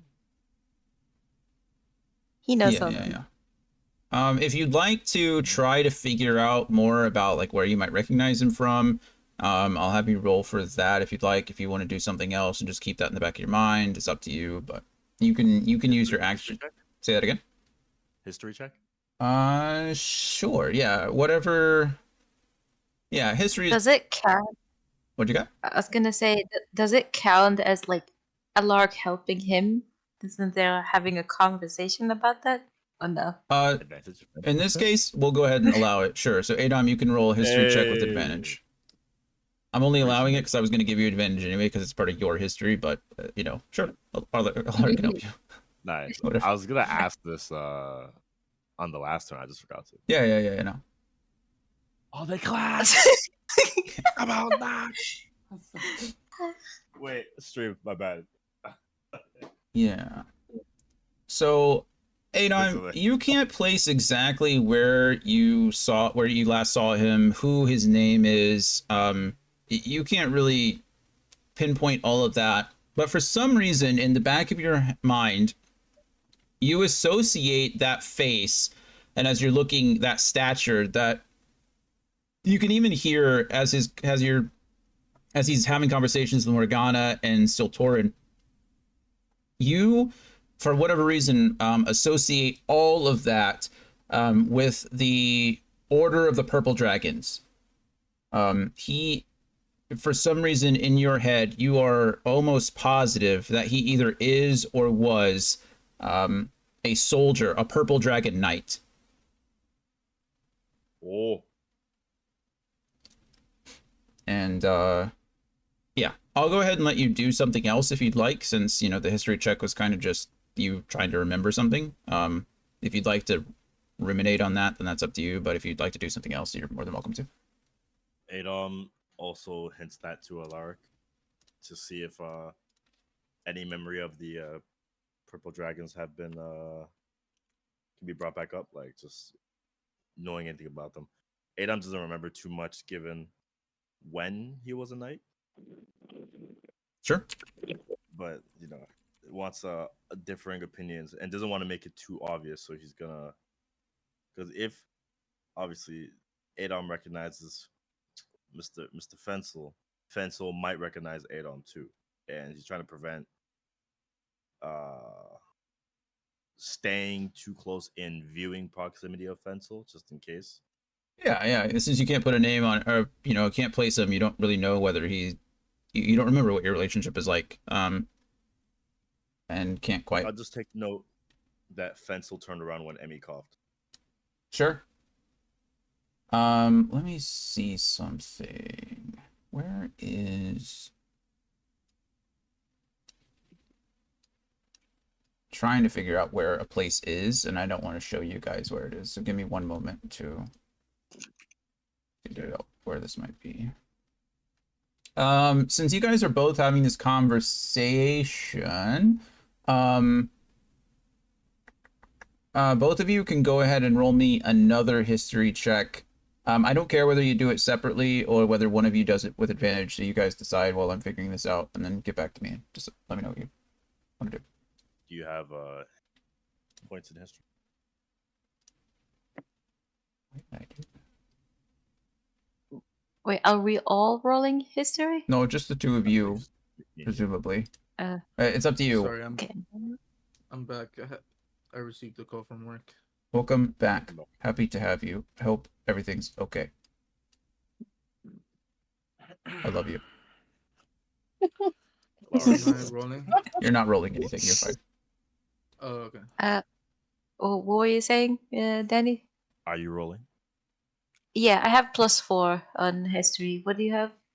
3. Do you want advantage instead? Given my past few rolls, I don't know. Okay, well, let's So- just both roll. Let's just both roll. Yeah. Oh. Oh, okay. Okay. You cannot be serious right now. Uh, Guys, hello? you may or may not Can we have made talk the right about call. Alrighty. So, through conversation, you guys you kind of put the pieces together about a little bit of the purple dragons and the knights that make up that order. They are extremely honorable people. The purple dragons put honor almost above everything else in their lives. The purple dragons were originated in the country of Cormyr. They are an elite member of the Cormian army or the Cormian forces. And it is considered, like I said, a great honor to become a purple knight, a purple dragon knight. They were named after an ancient black dragon named Thoglor. Thoglor once dominated that area of Cormyr. However, when as essentially the dragon originally blessed members or people who helped him, and he did so by removing one of his own scales and passing it over to the soldier, the knight, the person, whoever had done him a service. And in doing so, the scale itself kind of transitioned, losing a bit of its magic, being separated from the ancient black dragon. The scale color changed from this deep black to a dark violet color, which is where they originally got their names.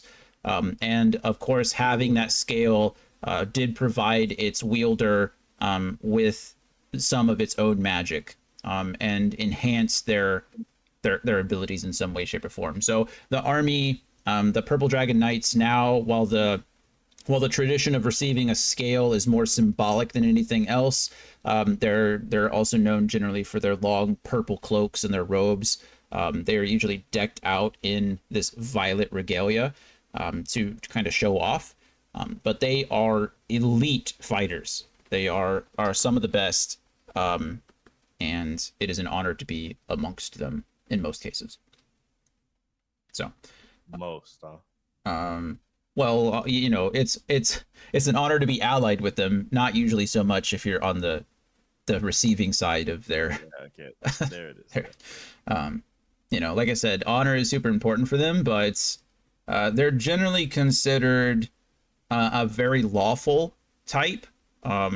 Most are considered good or neutral. They work for the good of Cormyr, but they are allied mostly to Cormyr. But there's always offshoots. There's always people who leave and need to go do their own thing, just like all of you have, right? There are adventurers that were previously Purple Dragon Knights. In fact, it's a subclass. Above table, the fighter has a subclass called Purple Dragon Knight. And they're mostly... Actually, I'll just kind of share it with you, I think. Let's see. Fighter... subclasses. Where are you, subclasses? There you are. So I'll read to you exactly what the Purple Dragon Knight, the subclass is in the fighter. This is in Sword Coast Adventurer's Guide, so it's like a very early. I mean, Purple Dragon Knights have been around for a while, but Purple Dragon Knights are warriors who hail from the kingdom of Cormyr. Pledged to protect the crown, they take the fight against evil beyond the kingdom's borders. They are tasked with wandering the land as knights errant, relying on their judgment, bravery, and fidelity to guide them in defeating evildoers. A Purple Dragon Knight inspires greatness in others by committing brave deeds in battle. The mere presence of a knight in a hamlet is enough to cause some orcs and bandits to seek easier prey. A lone knight is a skilled warrior, but a knight leading a band of allies can transform even the most poorly equipped militia into a ferocious warband.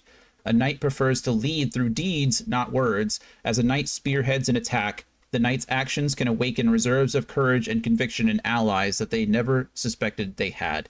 So their primary skills from the very beginning, obviously they're all knights, so that's kind of their background. They're tied to that. But when you choose this archetype at 3rd level, you learn how to inspire your allies to fight on past their injuries. When you use your second wind feature, so fighters, as you all know, have a second, well, you may not know, fighters have a second wind feature. They can essentially regain hit points for free based on their fighter level and hit die. But so as this fighter, as a Purple Dragon Knight uses his second wind feature, you can choose up to 3 creatures within 60 feet of you that are allied with you, and each one regains hit points equal to your fighter level, provided that creature can see or hear you. So the Purple Dragon Knights are really all about rallying the people around them, and not only, they're essentially like bannermen, right? They lead the charge, they inspire those, they enable their allies to do more than they normally could by themselves. So they are very effective fighters, and they are very good at encouraging their allies. So that's kind of what their whole kit is based around. So yeah, there you go. That was a little above the table information. What Adom and Alaric know is that the Purple Dragon Knights are badasses. They come from Cormyr, and they're usually very honorable people. Boom. Okay. Okay, that's cool. Yeah. All that to say that it's Evie's turn now. Sorry. So, That's okay. yeah, that's like I said, you don't really recognize him, where he's from, or you don't recognize, rather, you don't remember where you know him from, but for some reason he's associated with the Purple Dragons to you, and through conversations with Alaric, that's what you guys piece together about the Purple Dragons. So, or the Purple Dragon Knights. Yeah. Sorry about that. Evie, you're up. Well, before I just walk away from him, and because I feel like I just kind of stopped talking to him, but Kelron. Yeah. I want to look over at Halron and Tom. One last thing, I had a question for you. I'm extremely impressed by the quality of your hairpiece. I wouldn't have noticed it, but I'm assuming the sauna affected the adhesive. But who created your hairpiece for you?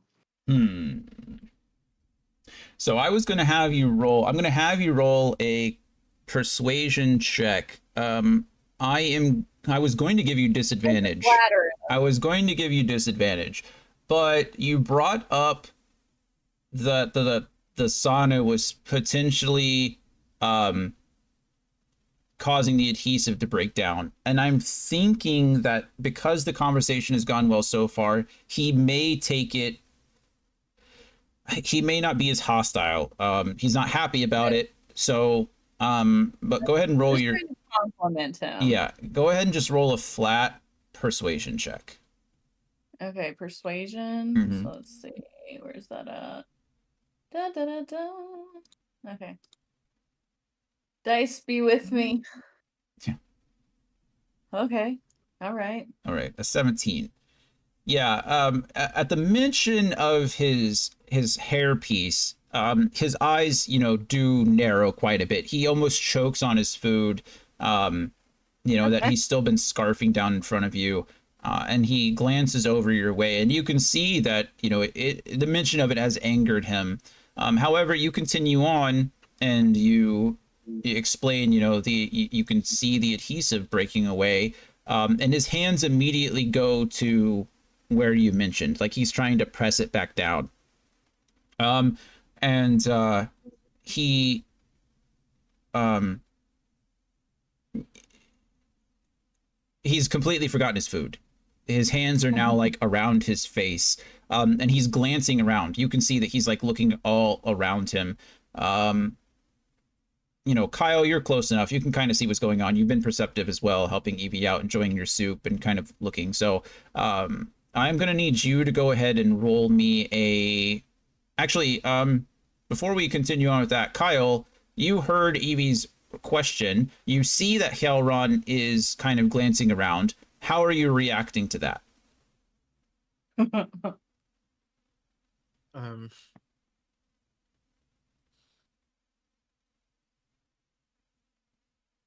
Surprised? What part of it? That Evie brought it up. That his like what are you surprised about? Yeah, I'm surprised Evie brought something personal Sure. in public with other people. So in reaction to rather in response to Hjalron's reaction, what specifically do you think Kyle would do? Is he passing it off as if nothing happened? Is he kind of chastising Evie? Are you trying to hide the fact that you're hearing anything at all? What is Kyle trying to do? So you are surprised. What action does Kyle take due to that surprise? Fuck.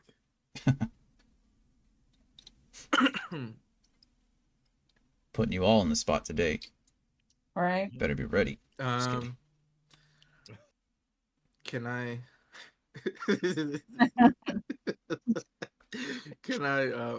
can I pretend to like I don't know, this is so random. Can I just pretend to like I'm standing on my chair and like pretend I'm falling and I drop my soup all over Yeah. in front of them, in between them. Yeah, just perfect. out of nowhere. So yeah. So you try to kind of play it off. You try to draw attention away from the situation. I will let you go ahead and roll a performance check here with advantage. Hell yeah. It's not hard I'll to be like, it's not hard to spill your soup, right? Obviously that part's the easy part.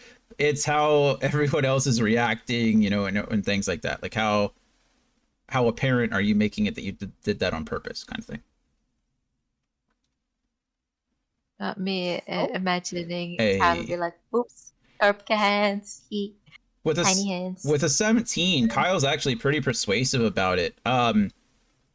You know, you bring the soup up to your you say something really quick. You look over at Evie and Kyle's like, man, this soup really is good. I wish it didn't make me so sick. And you pull it up your hand and you start taking another big drink of it. And you slosh some of it like down your front. And that causes you to like react, and then you drop the bowl in front of you and now it's all over the floor. And so a Leslie comes over and like is quickly cleaning it up, and you know, another Leslie comes out of nowhere, and it happens to have another duplicate robe that matches you and fits you perfectly. I need everyone here to go ahead and roll me another perception check. Should I?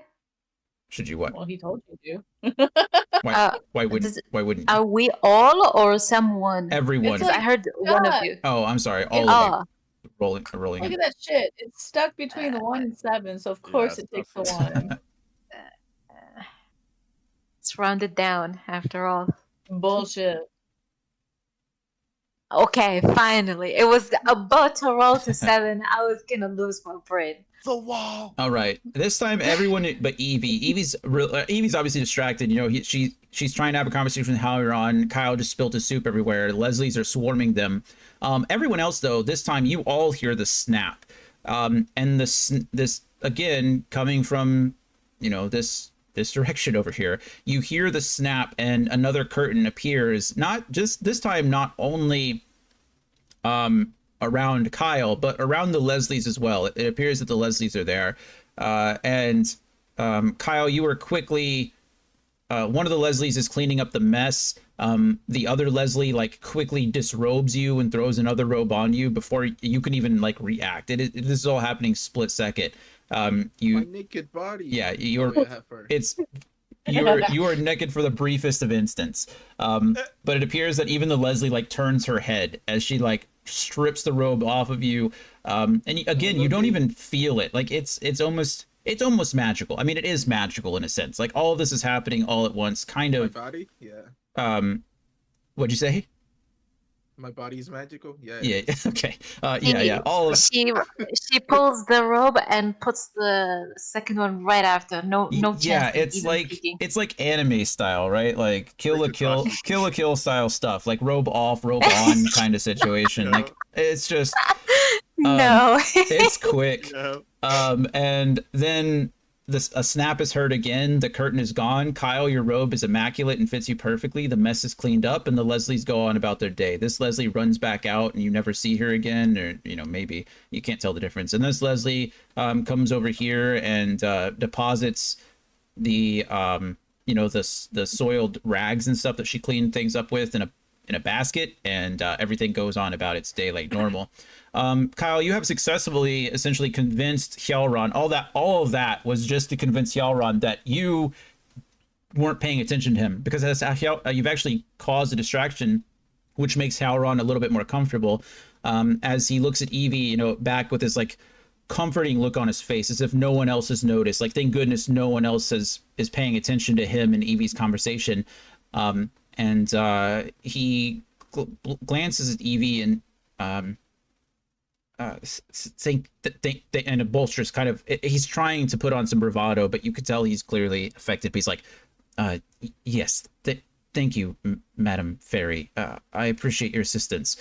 I must go now. And he like rushes down. He like leaves all his food there, just rushes down the hallway, and he is essentially like gone. Who's that? But I wanted extensions. I needed a name. Evie's like, wait, but your contact. They're really good. But yeah, so Hjalron is departs somewhere else. Out of your vision. Right back. No worries. Like, this is bad business. Perfect. So Emmy, you are up.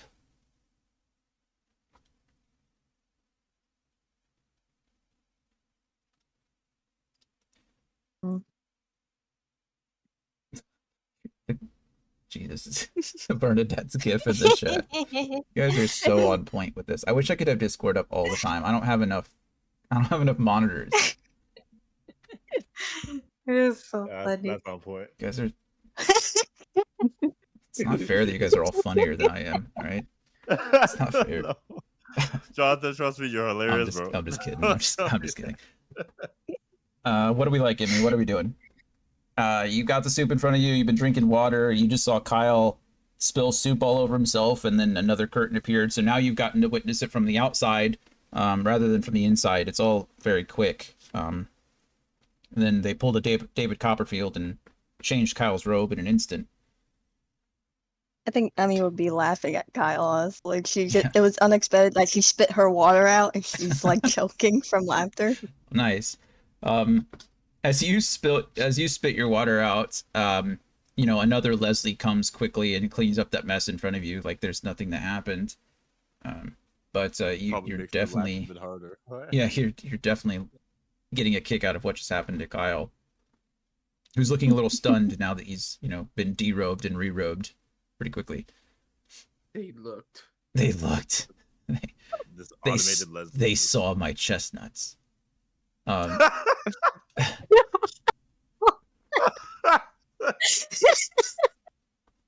Anything you'd like to roll for? Anything in particular you'd like to do or say or think or act? You're not to pull out her chair. I'm She's sorry, laughing I so can't. hard. It's the delivery. It's always the delivery. Holy shit. Perfect. So Emmy's distracted by what happened. Kyle's effrontery to being. I'm back. Sorry. No worries. Okay, Emmy's sorry. just laughing at Kyle. Oh. Um, so yeah, as soon as Emmy, busts up laughing, and Leslie number 87 comes and cleans up Emmy's water that she just spilled all over the table, or spit all over the table, one or the other. I was like, did it come out of her nose, her A little bit of mouth, or both, a little what? bit of everything, all the orifices. One last cleansing water field to get out all the sick from earlier. As soon as Leslie gets, um, gets it cleaned up, Emmy, go ahead and roll a quick perception check for me. We might be their Okay. messiest customers. They might kick our asses out. Oh no. Oh, hello, Okay. Even with a 10, you're still laughing. Adom, you can go ahead and roll me a perception. Actually, no, you and Yeah. Alaric are still going to be in conversation. You're fine. This will be particularly Emmy. Even with the 10, Emmy, you up until this point, you've noticed that the Leslies have all been incredibly stoic. They don't respond to you, they don't talk to you, they don't do anything.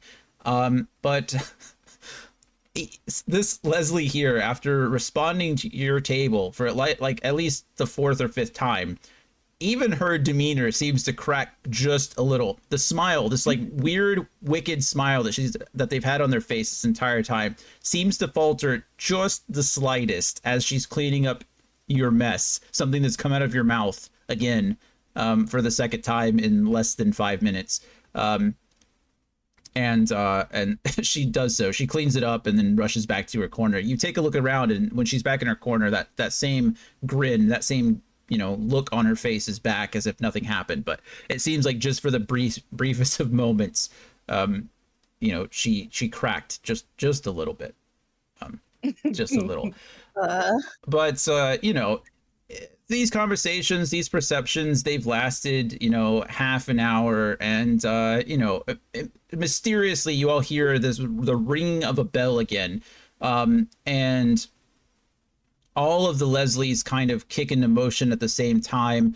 They go to various tables and various people, and they kind of show up around you. And the food and the water and everything else is kind of just whisked away. They all disappear. The Leslies, gather food at all the tables and come back here behind the bar and deposit them back here. And this Leslie, stays, I guess. Green Song, kind of, for the first time, you guys really hear her voice. She kind of says a quick word. She's like, I hope you all enjoyed our lunch, but as they say, too much of a good thing, right? And she kind of whisks her way back into the kitchen, and the door closes. At the sound of the bell, just as before, all the doors open back up. These two doors open inward. You can hear a door open inward over here, off to the right. Adom, Emmy, you may even be able to see it. Maybe Emmy. Regardless, you see this door open now. And Azarissa, Azarissa makes a quick statement, and the fitness class will be held in 30 minutes in the garden if anyone would like to attend and attempt the weekly challenge. A prize is in it for anyone who succeeds. And she kind of pushes out of the lounge here, and presumably goes back to her spot. And everyone else just kind of filters around. Merver kind of stays put. He doesn't seem to be affected. Jarlaxle kind of stays put. The two halflings that were there, they start to meander around. Everyone else kind of picks up and moves somewhere. I will give, if anybody has anything they would like to say while everybody is moving around, while the tables are being cleared, the Leslies are moving around in their positions. If anyone has anything else before people get moved around, I will give you one opportunity to do that. So, Alaric, people are moving. Is there anyone's attention that you would like to get before you or before they're displaced? No, just stay away from safe as far as possible. Okay, perfect. Adom. Keep my head turned away from Fensel. Okay, sure. Anything else? Maybe signal to I guess Kyle and Evie if they're within viewing range, just like to give them a heads up about what I discussed with the Lark. Okay, yeah, kind of give a little bit of a side eye to Fensel there. Just like hey, this character needs speaking to, you know, Sure. walk over. Perfect. Or Yeah. whatever you do in camp. Evie. I kind of wanted to get the attention of Green Song. Okay. Yeah, before she goes back in there. Mm-hmm. Okay. We'll go ahead and try that. You know, that's perfectly fine. Kyle. Well, how do you pronounce her name? Azarisa? Azarissa. Yeah, I've been pronouncing it Azarissa. Azarissa might be just as good. I don't know, but I heard a prize. I want a prize. okay. So you're interested in following Azarissa outside into the garden. Yes. Okay, perfect. Bye, guys. I want a prize. Good luck. Emmy. Anything you'd like to do Um, before everyone scatters? Gonna stare at the Leslie that stared at her. Okay, so you're just like staring at the Leslie, well, like daring her to crack again. Like I saw that. Yeah. Like I saw that smile. Yeah. Okay, perfect. You're like the epitome of like I'm not touching you right now. Just like Yeah. okay. Okay, yeah. So all of you get your quick chance. Kyle goes ahead and follows Azarissa out. Evie kind of tries to gain the attention of Greensong, you know, steps up over here and kind of, you know, tries to get her attention. Everyone else kind of seems to go about their business and do their own thing. Let me... Oh no. Where did my fog go? There's that fog. Oh. That fog's fine. Where did my hallway fog go? Not my hallway fog. I don't even know what. Oh, never mind. It's right there. That's weird. Okay, we're good. Hallway fog's fine. You guys will be able to see this in a second. I just need to move some people around, and I don't want you to see where they're going. Well, fine then. Well, fine. Okay. Kyle can stay over here because he followed Azarissa. That's fine. I don't want to do that, Grandpa. Oh, that's too It ain't bad. No. My whole shadow just tried to move on me. Do you guys see that? Shenanigans. Okay, so let's see. Kyle, you can clearly see that the half elf that you saw earlier follows you as well. You're not the only one. He, you know, takes his robe off, essentially not all the way off, but he drops it to the waist. We mentioned earlier that he had a belt on him that he decided to keep that kind of identifies him as a member of the Flaming Fist. Yeah,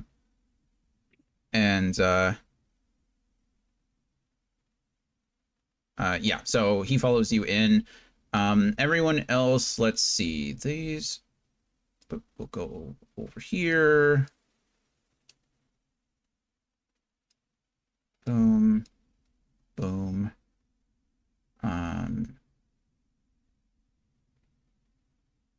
Boom. Just see what we can do here. Is that everyone? No. Boom. Okay, I think we're good. So after the, you know, the bell rings, this is essentially what you're left with. So everyone kind of is moving around. People filter out. I'll say this. You can see that the two halflings, as well as the what appears to be the merchant couple and the dragonborn, They seem to stand up from their tables and they filter up and down this hallway and through this open door that Emmy saw open over here. As Saith mentioned earlier, these are the customer rooms.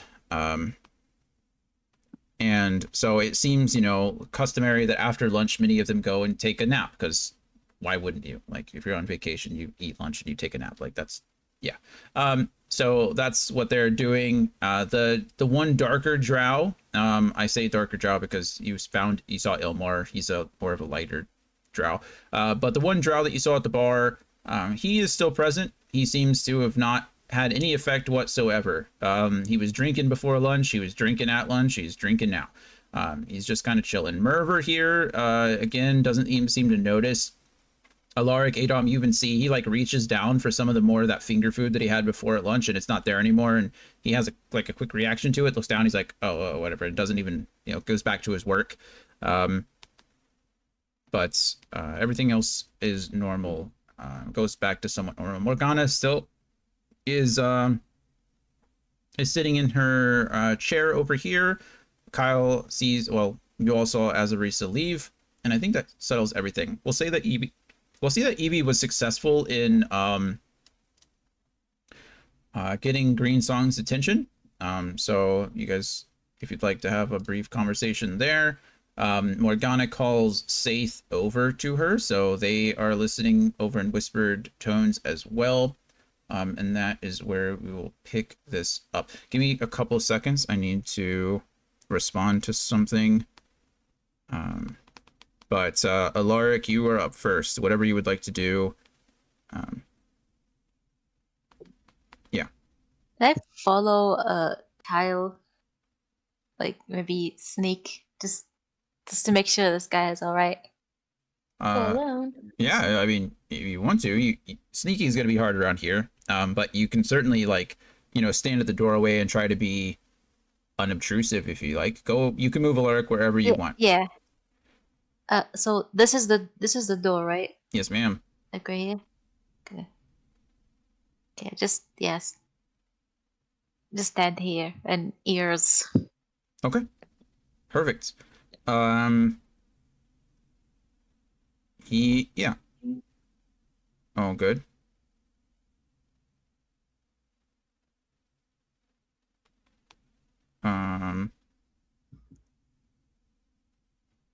Well, Adom, what are you up to?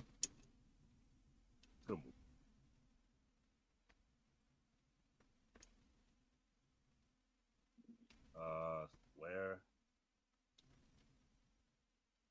Don't really.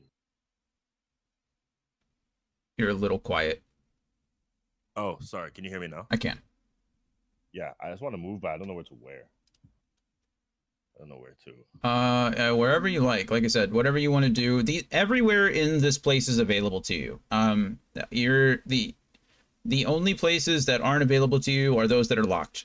For various reasons. So, if you can follow a person. Like I said, most people went up into this direction, into the like the customer rooms, you know, the suites, the sleeping area. Some of them followed Azarissa out into the garden again. It's really just wherever you want to go. If you're looking for someone or you're looking for something, just tell me where, and I'll unfog the thing so you can see it. I don't know. Maybe just in close proximity to Morgana. Old Dragon Boy fence was looking sus, but I don't know if it's this one I'm supposed to be keeping. Okay, sure. Yeah, Morgana doesn't seem to have moved. She's just over there. As lunch seems to have ended, I will, you know what, go ahead and roll me a perception check.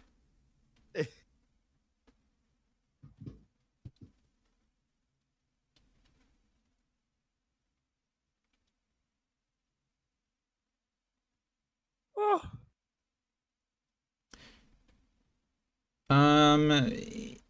Yeah, so as lunch ended, you kind of saw that Morgana called Saith over to her. Saith laid some like papers and stuff on the table, But you didn't really notice more than that. But it seems like this is kind of where Morgana does her business during the day, right? Sits in a nice lounge chair in the corner, and does her work to the best of her ability.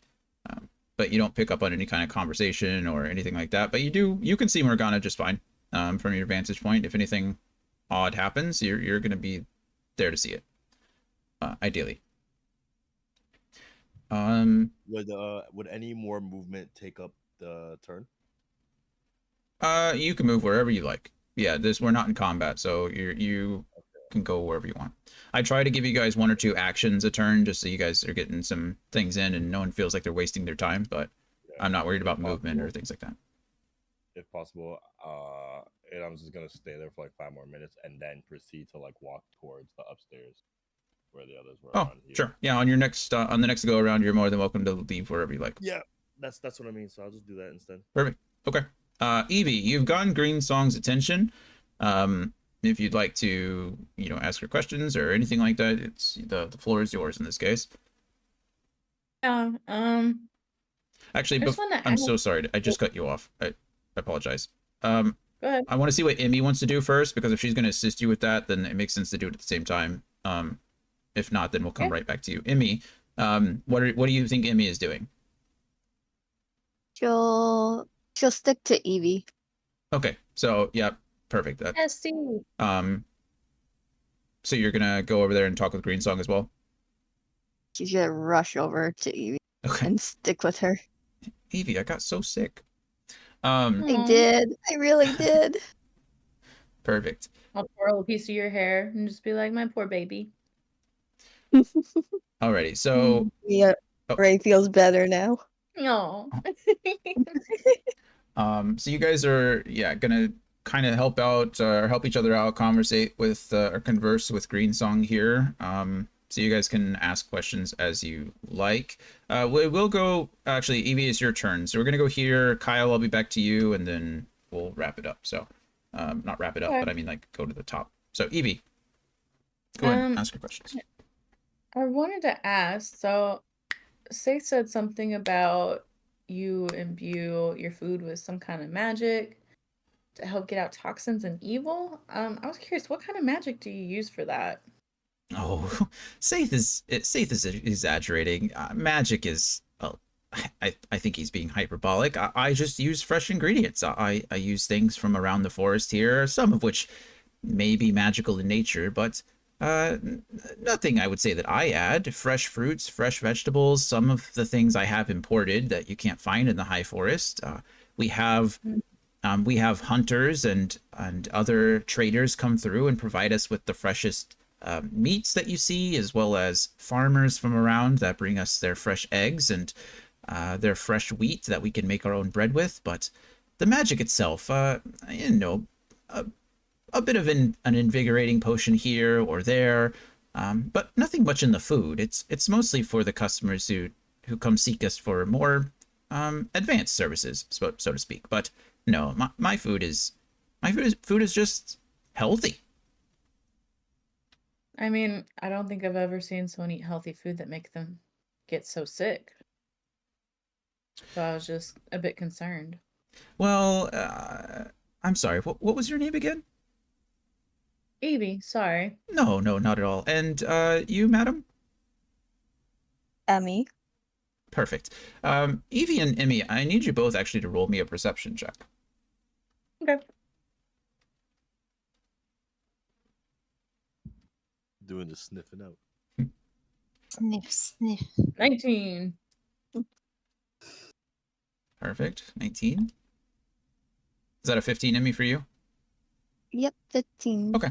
So you both notice that you seem to be talking to a pretty cheerful, rosy-cheeked wood elf, who is wearing, she's wearing similar robes to the rest of you. Maybe not. They're white. She is wearing a small apron around her waist as she spends most of the time in the kitchen. But despite what her picture shows, she is wearing a veil over the top half of her face. And it's not entirely dark. It's a clear kind of a lacy veil. And both of you notice that she appears to be blind. She can, you know, her eyes are a milky white color. As Evie and Emmy speak with her in turn, as Greensong, you know, addressed Emmy, her eyes did not move to Emmy. They seem to be looking straight ahead, and she seems to be reacting more to the sound of your voices, rather than, you know, any movements that you might make. And as you, you know, as you Evie kind of challenges, so to speak, Greensong a bit on her ingredients. You both see that her, maybe her, you know, we say her, but the dog Morty seems to be walking up, and he places himself like directly behind Greensong a bit, and then just like plops down like a big old dog does, but his eyes are, he does not have the eyes of what you would appear a typical dog, right? He's giving off the aura of laziness and nonchalantness, but his eyes never leave you, Evie. He is staring straight at you. But Greensong continues. You know, after you know, the two of you introduce yourselves, she continues to do the same. And Evie, Emmy, my name is Greensong. I am the chef here, so to speak. I make sure that the customers are as comfortable as they can be, whereas, you know, Morgana over there runs the books, and as Arissa runs the more strenuous aspects of the temple. My job is to make sure that the customers are well fed and well taken care of. And it is true, as I mentioned, I am sound in the making of potions and of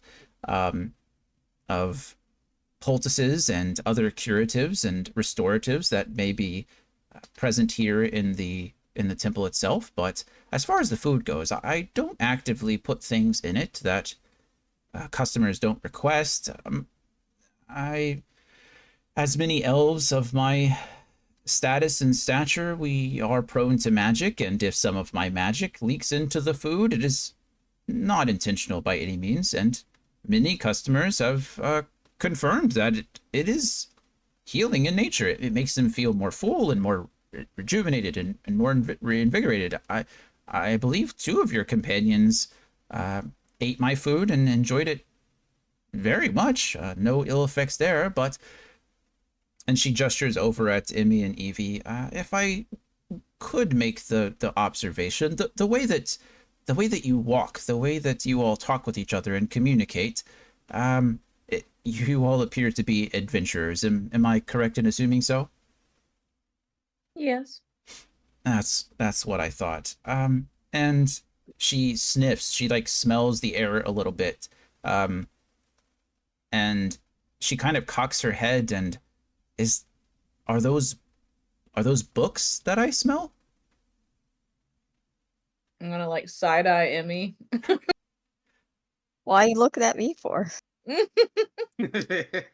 Well, wherever you may have came from, perhaps a college or something of that nature. I can't imagine that the food that you've enjoyed on the way here or at the place where you reside, I don't imagine it's the priority, so to speak, where you're from. And I served many of adventurers, and I know how they eat. So it is quite possible that your digestive systems, especially your friends, has just made itself accustomed to the, let's say, not so healthy food that many adventurers enjoy. And after eating mine, well, I'm sure it can seem kind of abrasive if you're not used to it. That's a very valid point. I didn't mean any offense. My friend here got sick, so I kind of just wanted to check in. No, none And taken. then I completely understand. I'd like to do an insight check on her. Sure, go ahead and roll. Emmy, you can assist her with that unless you'd like to do your own thing. I'll help. Okay, so Okay. insight with advantage for Evie, or you can roll separately. I don't care. But Yeah, I have a +7. Let me do the advantage. okay, what Yeah. exactly are you looking for with the insight check? I'm looking for any like maybe deception, misdirection type of talk during like whenever she was talking about the potions and her magic going into the food, like things like that, and how the food isn't actually magical. Sure. 20. I will say that you can sense some slight deception. In regards mostly to how the magic is applied to the food. She mentioned that, you know, some of her magics might, you know, seep into the food every once in a while. It's like more of a an incidental situation more than a direct act by her part. That may or may not be the case. And then she went on to continue and you know, not prattle, but provide you some kind of explanation about why your friend may have been sick, or why some adventurers may not take to her food, you know, in the first place. But you get the sense that that's obviously not the full truth. How much Yeah. magic she puts into her food, you at right now you don't know. You didn't eat any of it. However, to her point, you all are adventurers. What she said, you know, above the table, you know, even on the table, but above the table, you guys know how it is, right? Like you eat some shitty food. If you eat fast food for a week and then you go home and eat a nice home cooked meal, your stomach's like, what the fuck is this? Like I've been eating preservatives for like a month straight at college, and now my mom's cooking me something good, and your stomach doesn't like it, right? Your digestive system changes based on your continual diet, or the other way around, right? If you cook at home a lot and then you go out to eat and you're like, what did I just put in my body? You know, things like that do happen. And as adventurers, you guys are used to eating more like rations and, you know, tavern food than you are these fresh ingredients, right? Everything here is much more colorful than anything that you've probably seen in a while. Even at Candlekeep, right? The hearth provides decent food. It's good, but you know for sure that the food at the hearth is definitely magically enhanced in some way, right? It's multiplied. A lot of the times you feel like you're eating the same thing every day because it is the same thing every day. You're just eating something that's been multiplied over and over and over again to feed all the scholars at Candlekeep who honestly don't care, right? They're there to study. They're not there to eat delicious food. So everything that she's saying as far as that is concerned, you know, does make sense. But in regards to the actual magic itself, you get the feeling that she's hiding at least something, right? Whether she's affecting the food. Yeah. It's not just as pure as she's making it out to be. Whether it's for the good, for the betterment, or for the worse of, you know, the food, or for the patrons, you don't know. But you did see everyone there ate the food, and the only person that got sick was Emmy. So Okay. Again, I didn't mean any offense. I just wanted to check in on my friend. That was all. I had one more question, if that was okay with you. yeah, since you and Emmy, you guys can agree on the question. If Emmy's cool with it, I want to make sure that you both have that she gets a chance if she has a question. But yes, go ahead. Okay. Well, Emmy, I just wanted to kind of check in with her since she seems to be one of the main people. Well, now that I know she's blind, I don't know. But I was gonna see if maybe she had encountered any dwarven men that came in here by the name of Falthrax. How do you feel about that question? Go for it. Okay. Yeah, she Or where we could find information, because the High Forest is quite large. yeah, you know, Green Song replies that you know, at first she's a little startled by your question. She um she's like, "Oh, you all aren't customers here?" I mean, we are, but we're customers on the way to looking for a friend. Ah, oh, I see. Well, unfortunately, most of my time is spent in the kitchens here. As you can see, I'm gonna go back and clean up our mess from lunch and get started right on dinner. That's my preference, and I don't get a lot of time spent with the customers, maybe as much as I'd like to. Some of them here and there, but only the ones who really like to compliment my food. And she kind of, it's a small jab, right? Like a little one, but not much of one. She's being friendly about it. But no, Maybe you'll let out a little chuckle about it. yeah. And I roll insight to see if like if she's like lying or Yeah, absolutely. You can definitely. I'll let you roll insight by yourself, since I gave Evie. Did she get an advantage or no? I gave you advantage because I want Emmy to. I was trying to get you guys to work together, but this is something that Emmy wants to do, so I want to.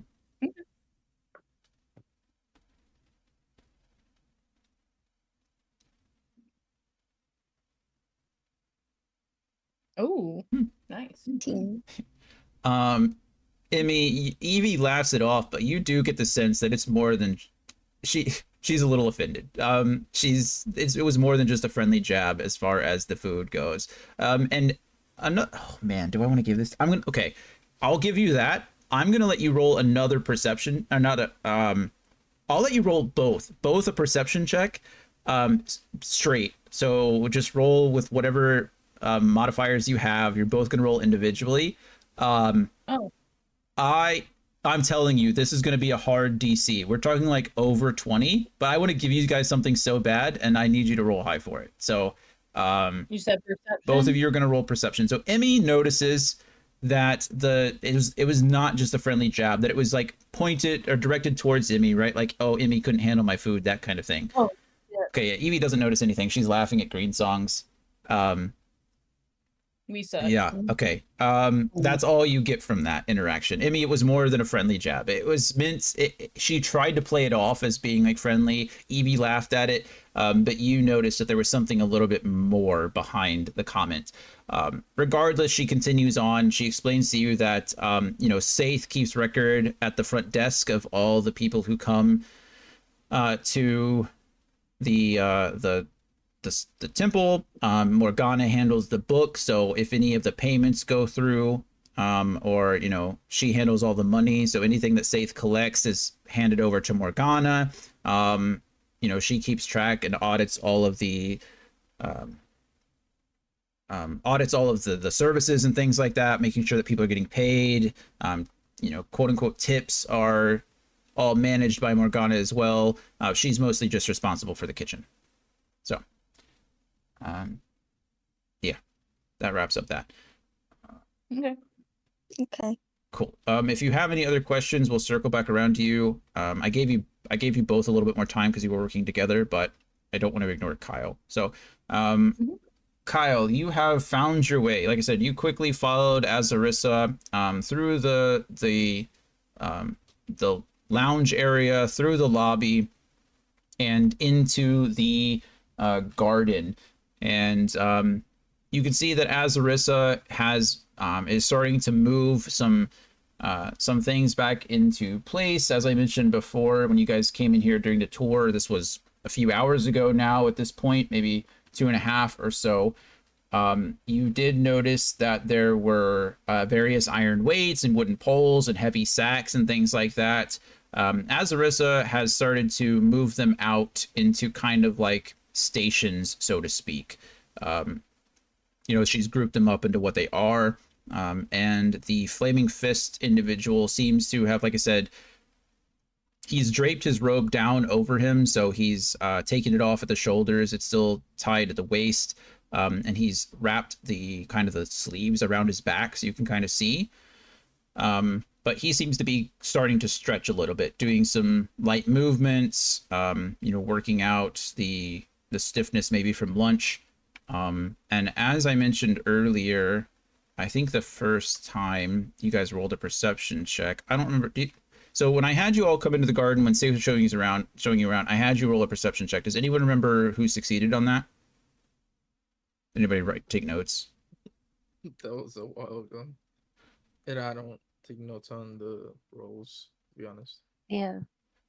Okay. 7. Anyway, so I'll let you roll a perception check with advantage, Kyle. since I had you roll before.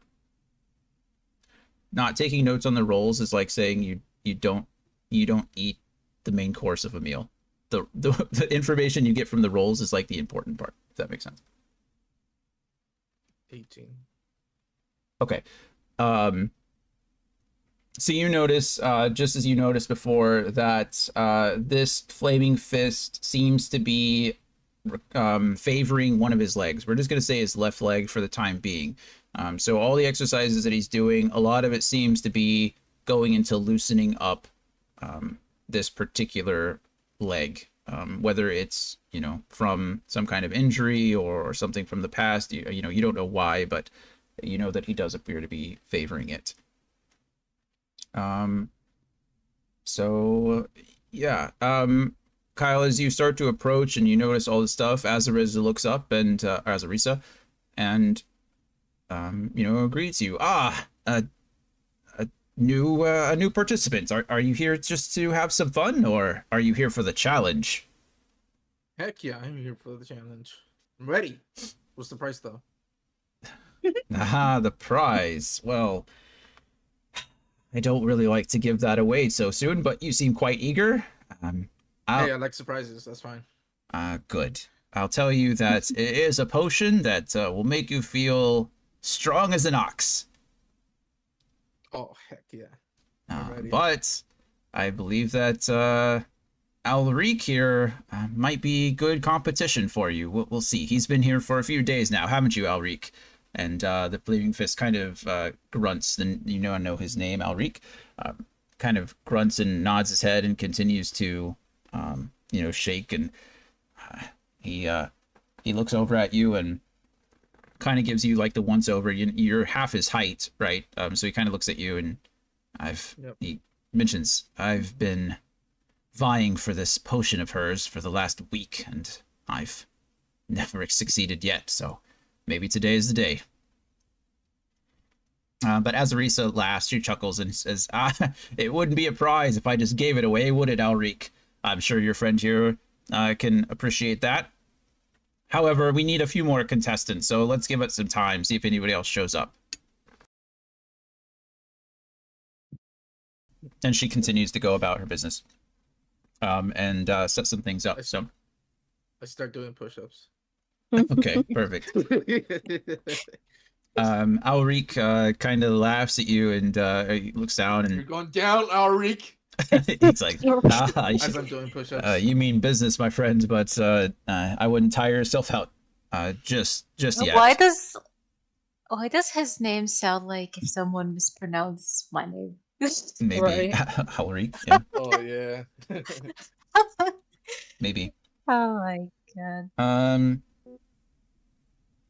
Okay, yeah. So Kyle, I'll give you another shot if you'd like to. I had you roll a perception check just for past knowledge, but if you'd like to do anything else or say anything else, are you just doing push-ups? Well, as I'm doing push-ups, I'm looking at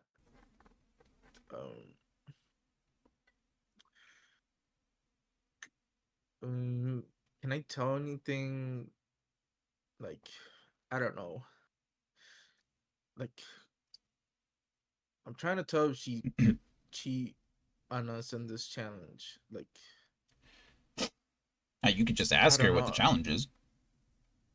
Yeah, what's the challenge? I'll ask you that. Are you asking Alric or are you asking Azarisa? Ask Teresa. Sure. Yes, of course. This is your first time, right? Well, it's pretty simple. It's just a round of squats. You need to perform 3 sets of perfect squats for a minute each.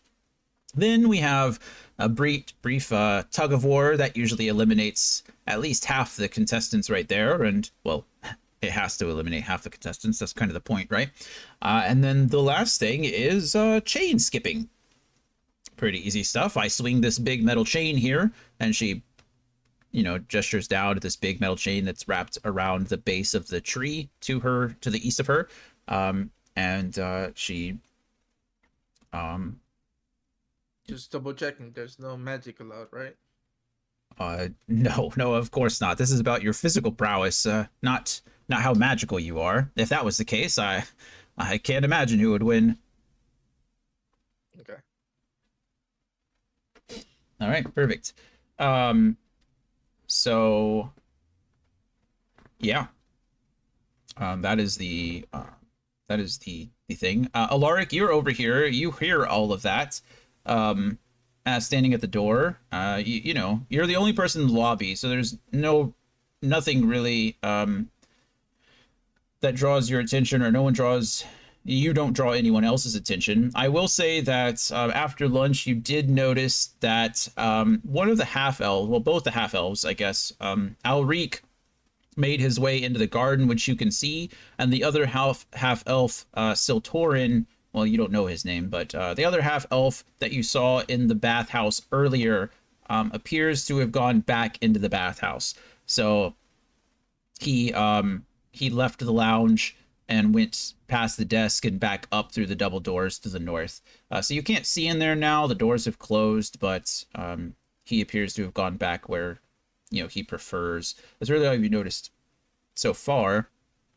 But it is your turn if you would like to do anything else. Like I said, you've. I wanna open the door just a tiny bit so I could see, because all this, the whole fighting and challenge and got me intrigued. You Oh, know. the door is open. Most of these doors stay open during the day. Some of them close. Like the bathhouse doors close here because this place, it's magical. It seems to let out some steam at times, or cooling, depending on what the people who are in there want. This door, think of it like, we'll say it's like one of those kitchen doors. Anybody seen a kitchen door where the top, I think. yeah, Yeah, I so think I know. yeah, so the top half kind of swings open, but the bottom half remains closed. It's mostly to prevent, like, if there's any squirrels or things like that, or rabbits that live in the garden out here, they're not making their way into the lobby area. But so you're standing off to the side, like out of the way. But if you'd like, you can peer around the corner. You can see and hear everything that just happened. Kyle, you might not be able to hear some mumblings from Alric, but you certainly heard the conversation that they all had, no problem. So they don't really see me. They're not paying attention Oh, to they you. No. do. Okay, then well, he's gonna move a little bit so he could have a good view on them, and just silently or like in whispers cheering for Kyle. Okay. Like, what the heck? What was that? Who's that? Go Kyle. Woo. Okay. And Perfect. yeah, and Stella gives a hoot, like a silent hoot. Hoot. Yeah. Perfect. Okay. So is there anything in particular? I'll let you go and roll a stealth check for me. You're trying to stay stealthy. It's in the middle of the day. You're in a public lobby kind of area. Oh my god. Okay. I don't have my cloak at the moment.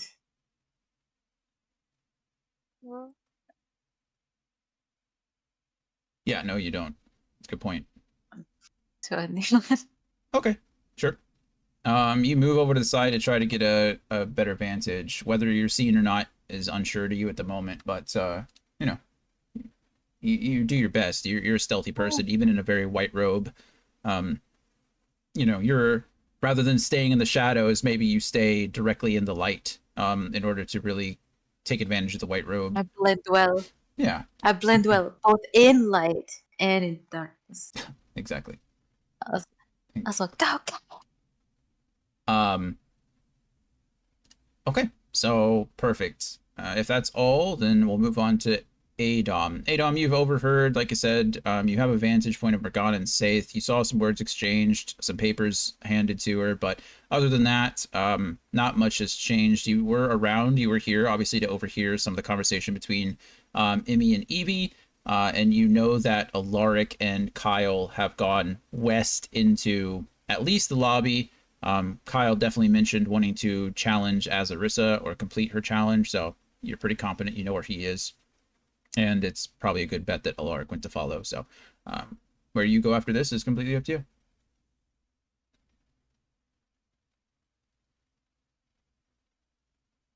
He is muted. All right. Let's see. He said he wanted to go up in this direction, right? That was the last thing he said. He wanted to go up like through here, the lobby. I think Yeah. So so. we're going to assume that that's what he still wanted to do.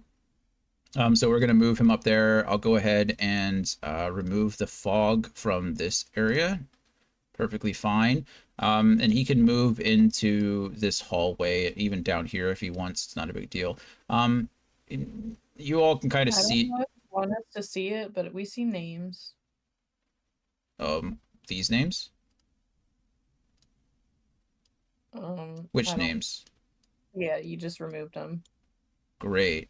Oh, yep. That's fine. It's not a big deal. This is just their rooms. The shadows are shadows. It's perfectly fine. That's just the rooms that Okay, they I were. just wanted to let you know before I actually started like reading the names. No, it's fine. Behind the curtains, those are just the same people that were in the room over here. I just moved them into their own individual rooms, Okay. so that they're taking a nap. It's not information that's gonna hurt anything for later. But Adom successfully navigates the hallway. It's an L-shaped hallway. Saith kind of showed you there. It appears that some of the doors are open, actually. So as Adom goes by, this Leslie over here is actually working inside the room to make it nice. It seems to be a big, like, master bedroom here. This door here, maybe, she left out of. So you can see that some of the rooms, have 2 beds and 2 chests. Some of them have a large bed and a chest. All the beds are normally the same, or are just about the same.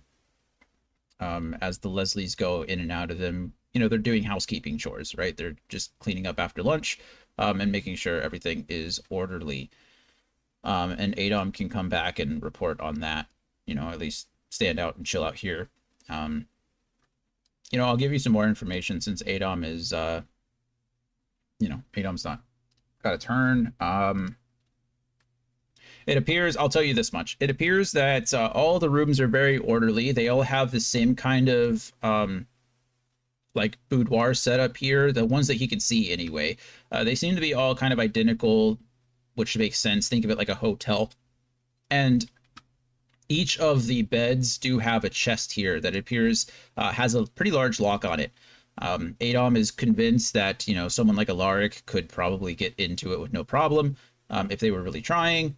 But it seems to be similar in stature or similar in status to the changing rooms, right? You guys all locked your stuff away in there.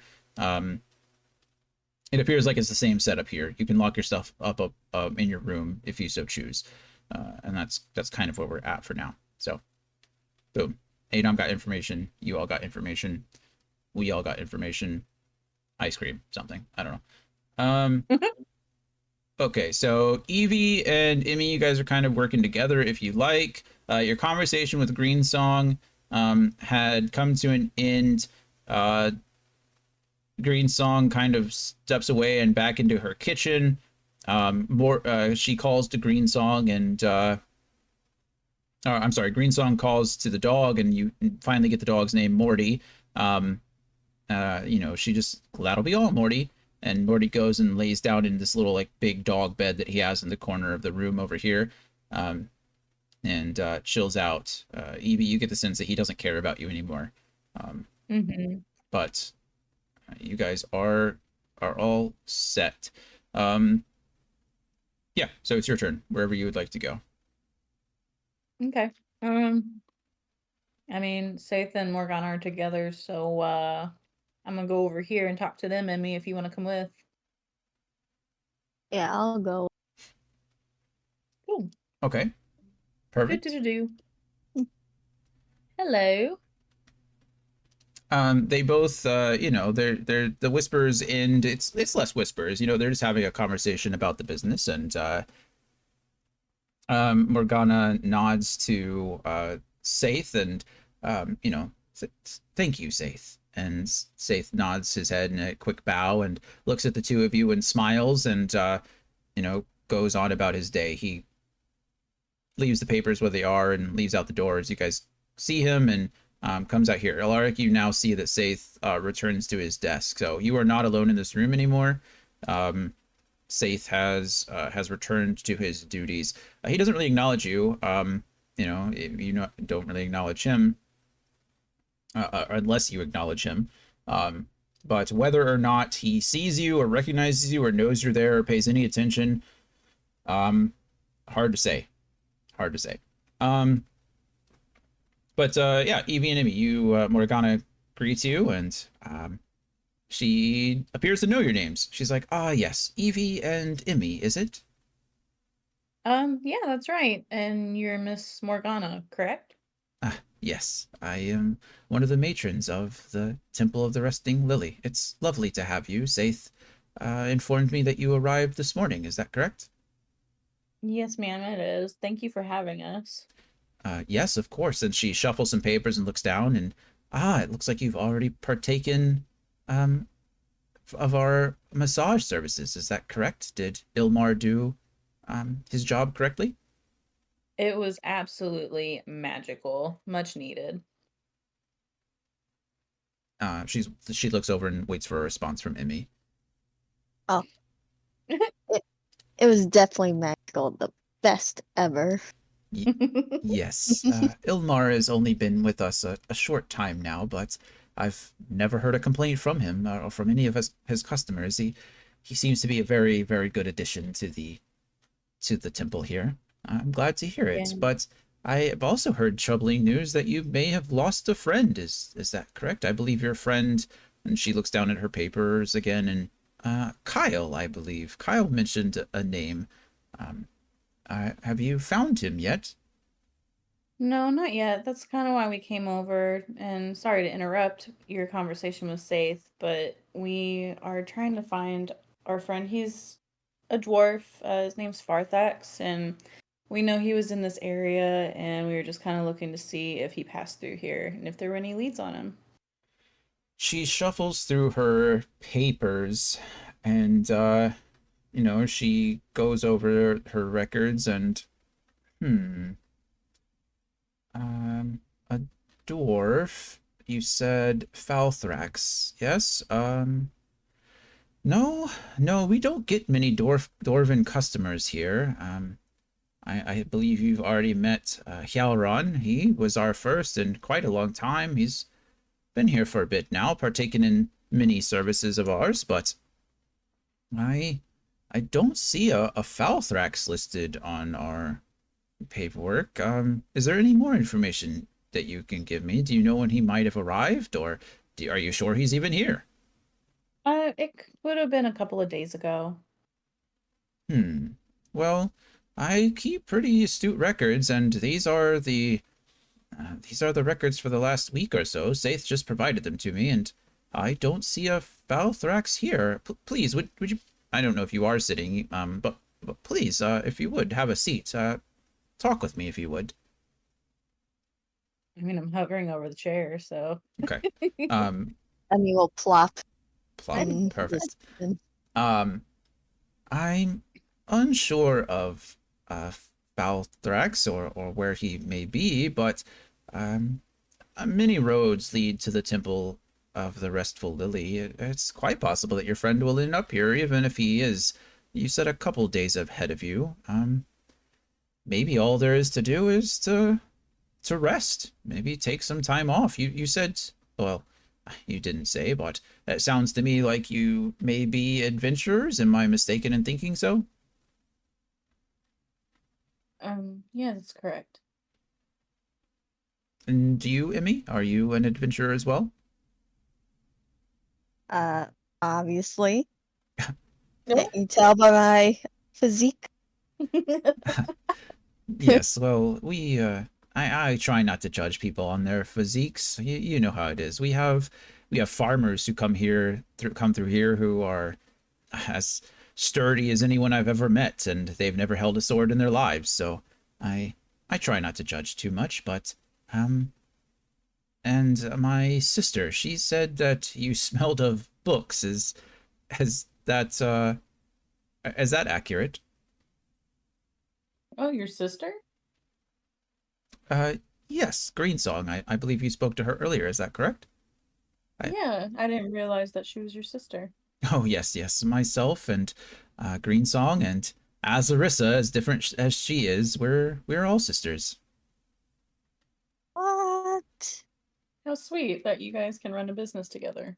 Oh, it has its challenges. I must say, as Arissa is more of a hands-on type, so to speak. She doesn't really have a mind for business, but she's, every temple of rest like this needs someone who is adept at physical manipulation, so to speak. She keeps the customers happy and healthy in a physical sense, something that I'm sure as adventurers you are familiar with. And my sister Greensong, many temples need food, and she is very adept at growing gardens and um, communicating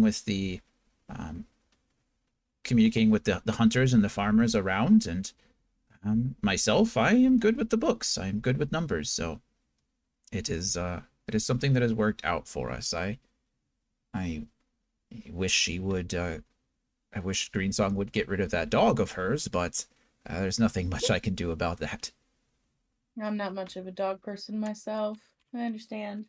They're you know, nasty creatures, but what are you to do? I did have a question though. I may have gotten myself turned around on the way in. Where exactly in the high forest are we? Uh, Like, are we close to a major river? Like, so just so that way I can confidently navigate once it's time to move on. um, that is a complicated question to answer, Evie. It's not as Oh, straightforward as it may seem. I don't know if anyone's explained to you, but the temple moves. It's not in one place in the high forest. This place is extremely magical, and it is never in one place for too long. It travels just as travelers come to it. It comes to them. okay. Right now, though, I would say that we're in the more northeastern side. It does have its advantages. We can get fruits and vegetables from many parts of the continent. I've never seen or I've never heard of the temple. I've never known of the temple traveling outside of the high forest. So it seems to be contained to there at least. But the magic of this place is strong, and it doesn't, just like many things in the high forest, it does not like to stay bound, so to speak. Fair enough. Emmy, you got anything? So this place, it teleports, or does it literally move? Little of one, little of the other. It doesn't grow legs or anything of that sort. It's um, it does just seem to disappear and reappear. I'm sure as you came in, you observed the grove. Is that correct? I believe so. Yes. The grove, the ring of trees, that surround this. I'm sure as you came in, you realized that this was a much more open area than the surrounding forest. Most people who come in seem to have followed the signs. They seem to have followed a path through the woodland or through the high forest and discovered our grove here. Is that not how you came to be here? Yes, it Yeah. is. Of course. So, well, that grove, that border that you have, well, that you entered on your way in, all of it just seems to pick up and move sometimes. Sometimes it's in the north, sometimes it's in the south, and we don't always know when it's moving at all. It's well, it's magic, so to speak. We're not quite sure how it works, but the grove continuously provides for us. Greensong, as I mentioned, is very good at gardening, and it doesn't matter where in the high forest we are. The the gardens continue to produce food, and there always seems to be fresh water from under for the street or from the bathhouses to uh, gather natural spring water. And well, who are we to question it? It's a little inconvenient at times, but it's a beautiful place nonetheless. It is. Okay, that's a lot of information for you and Emmy. We'll That go was. back to Kyle for now. Kyle, it doesn't seem like well, it's been a short period of time. If you'd like to participate in if you'd like to participate in the challenge, I can make that happen for you. Would you like to? That's what I'm here for. That's a good response. Well, You're correct. So we're going to, let's say we're going to take as Emmy and Evie, as you guys are having your conversation, you can see that many or several things are happening around you. Seems like some of the customers just came to like freshen up after after lunch, and they have retreated from their rooms, and they're now making their way over into the garden to potentially partake in the challenge as well. So you have you know, a couple of halflings that you all saw, Kyle. They kind of filter in. Alaric, you obviously see them as well. I don't know where I'm putting these guys. I don't know what the plan is here. And let's see. What do I have? Give me 1 second, Alaric. I need to determine if any of them can see you. Or notice you. Let's see. Boom and boom.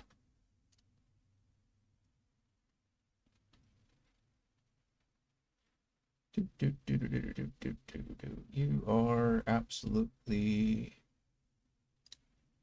worthless. Okay, neither of the human husband and wife, the human couple, they certainly do not seem to notice you at all. The female halfling, as she approaches, Alaric, you're kind of standing, as I mentioned, with this white robe, and Stolas in his white robe. You're standing off to the side here, like directly in front of this window.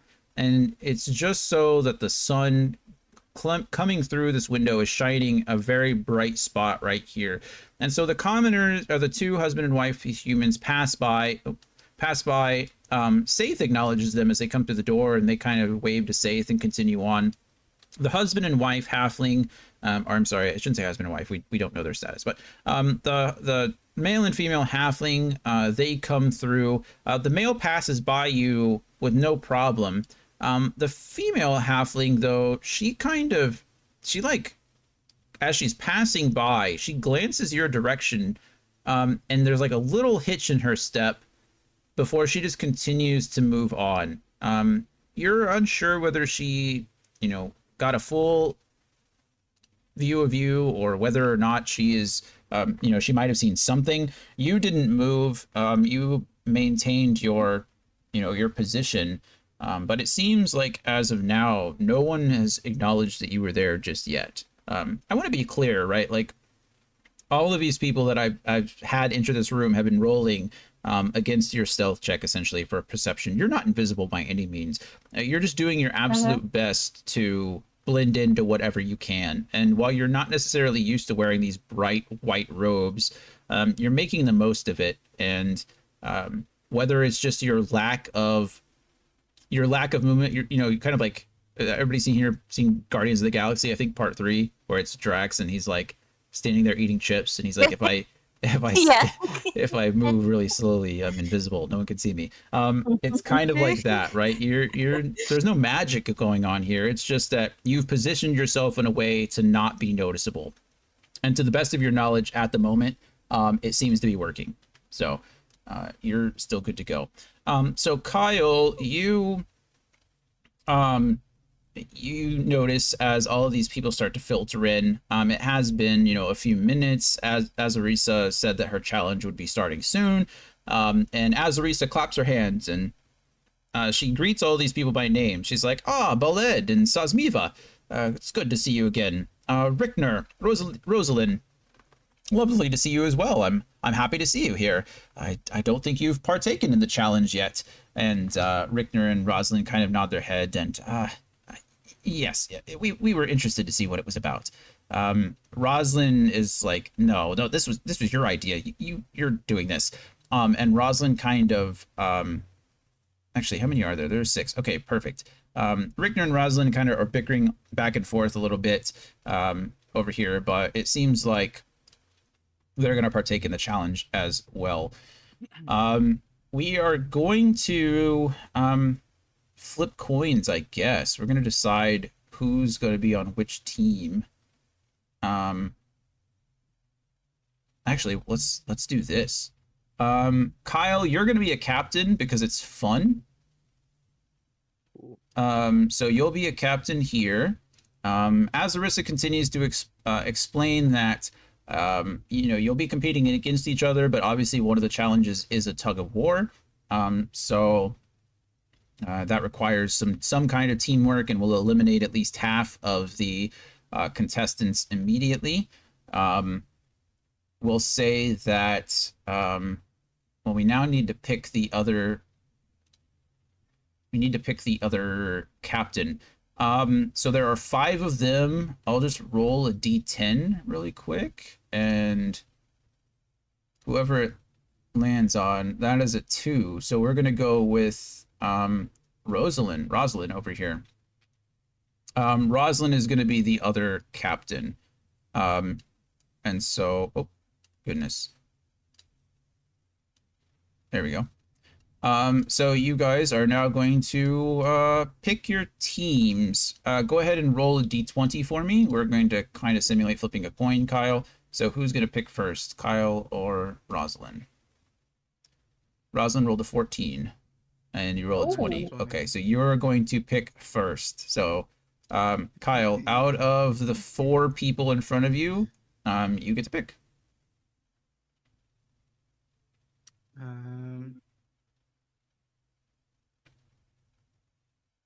I'll pick a Ballad. Okay. Ballad kind of gives a fist pump, like he got picked first. He pokes at his wife a little bit, like I got picked first, and kind of goes over here and stands next to you. Rosalind will go ahead and roll a d4 for her to kind of randomize things. It's a 1, so she picks. She saw you pick the big human man, so she's also going to pick the big human man, and she's going to go with Alric here. And her husband, you can hear her husband bickering. She's like, "You didn't pick me? That's just rude." And Rosalind's like, "I told you this was your idea." And then, so up to you, Kyle. You get Sazmiva or you get Rickner. I'll get Rickner. Kyle. Kyle goes in, summons Rickner over, and Rickner's like, "Yeah, we need to beat my wife." And whoa, calm down there, buddy. And Ballad kind of Sazmiva kind of lets out a little sigh, like, "Oh, we're on opposite teams." And Ballad is like, "It's okay, honey. I'm sure we can split the prize." And so Sazmiva goes over to the right. Or to the left, excuse me. So the teams right now are going to be Kyle, Ballad, and Rickner, and then Rosalind, Alaric, and Sazmiva. So what we're going to do here is, so the, as Arisa kind of explains again, the 3 challenges, it consists of a tug of war that will essentially eliminate half the people right out the gate. If for some reason the module that I'm using has the tug of war happen second, but that doesn't make sense to me. Like, if you get eliminated in the first one, why would you do the second one? Maybe I could have done that opposite, where we complete the first challenge and then the people who completed the first challenge get to do the second. I don't know. Anyway, we're gonna do the tug of war first. Pretty straight stuff. And then then we're gonna do squats, and then we'll do the chain skipping. So yeah, that's pretty much how this is going to go. Let's see. We are going to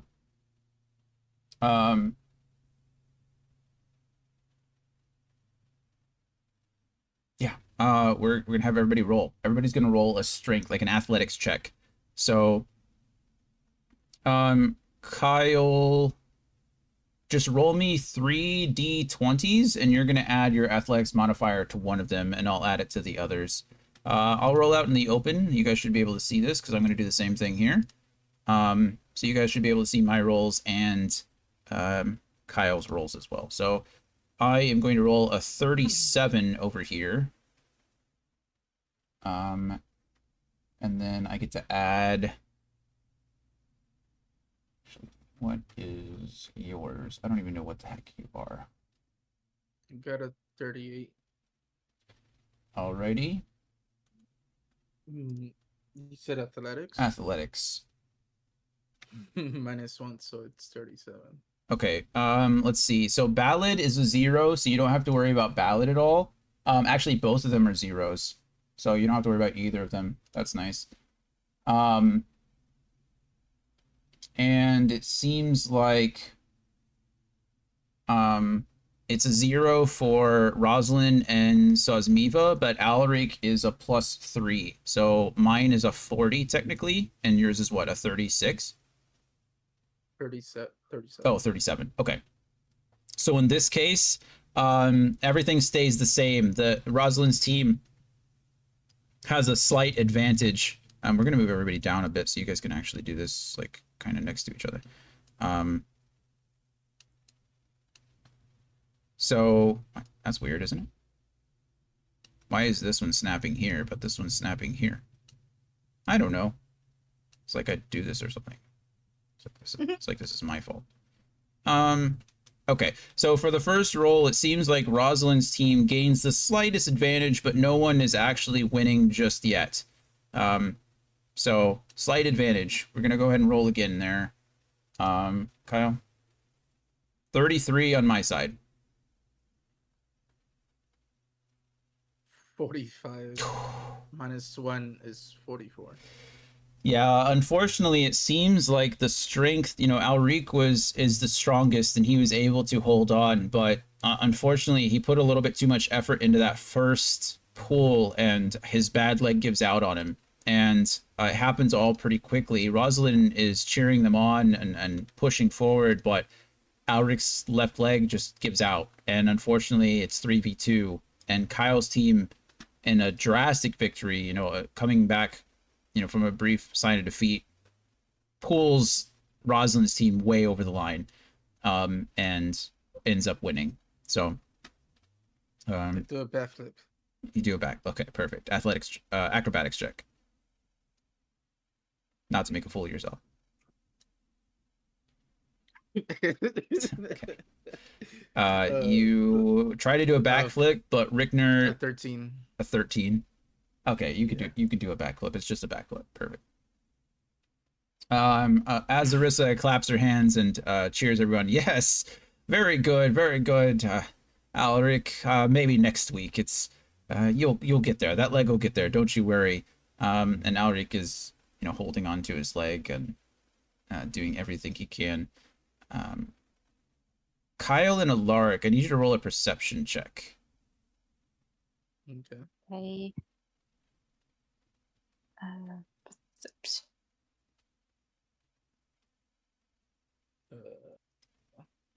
12. Okay. 50. Alaric just barely hears it. Kyle, you're kind of celebrating. You don't quite hear it. Alaric, you're listening. You're doing everything you can. You see Kyle do a quick backflip after the victory. Alaric kind of mumbles to himself. He's, man, last week I lose to a stupid tree, and this week I lose to a stupid squirrel. And I'm sorry, not stupid squirrel, Huh? talking squirrel. Okay. He's not stupid. Oh. Yeah, not stupid, talking squirrel. Last week I lost to that stupid tree, and this week I lose to a talking squirrel. And this whole time he's like massaging his leg out. And he's up, apologizing to Rosalind and Sosmiva, who are both, Sosmiva's pretty caring. She's like, oh, are you okay? Anything I can do? And Alaric is no. And Rosalind's, a little bit more like, man, I wish I'd known you had a bad leg before that. And Alaric is like, yeah, sorry. But the three of you who won, Kyle, Rickner, and Baled, you guys are ready for the next. الخيار عشان أرطب ما أحب ألمسه كذا You guys are ready for the next مرة round. ما So the next round is going to be a series of squats. You need to be able to do squats for a full minute without stopping. So after the tug of war, you have 3 rounds of this. So where is it? Where I just scrolled right on past it. I'm going to need a constitution check from you. So we'll just do, Oh fuck. yep, just a straight constitution check. So, all right. My shit's a 0. Yep.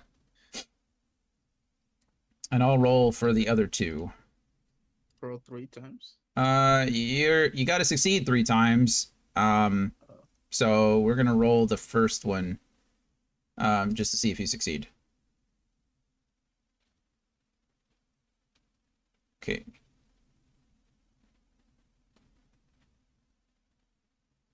All right, you certainly succeed the first time. So the first minute, pretty easy. Kyle's an adventurer. He's pretty good. Rickner, however, can't do it. He gets maybe, he gets close. He gets to about 45, 50 seconds. But unfortunately, after that, his leg gives out. He's not really built for the muscular side. But Ballad keeps up with even you.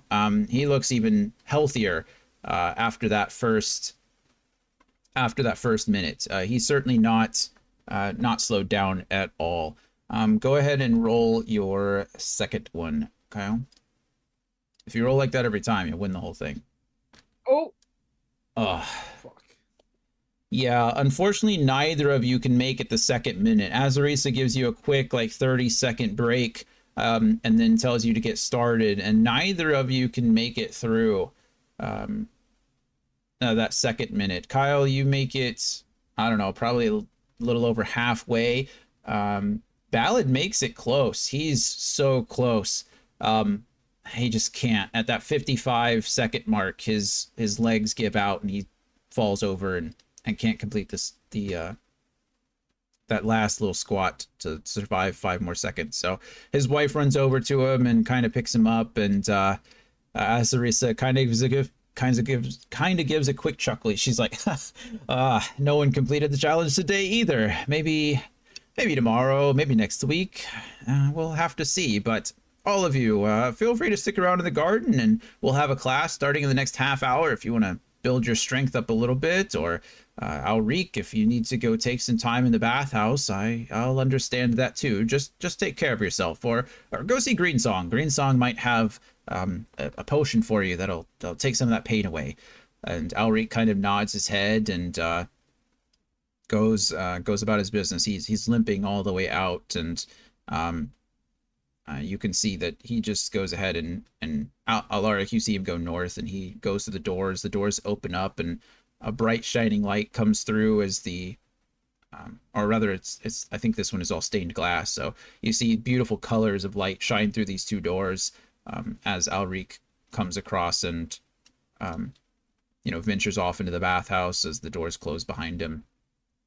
But everyone else, they seem to spend some more time in the garden for the time being.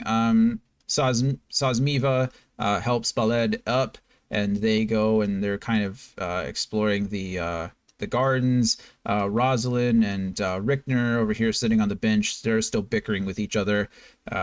So Kyle, you are on the next turn. You're free to do whatever you want. I mean, you guys are always free to do whatever you want, but in this case, the challenge is over. You did not succeed. I'm sorry. Yes. I'll go cry on top of this tree. Okay, perfect. We're back to Alaric at the top of the key. So you've essentially been sitting here observing. You watched the challenge take place.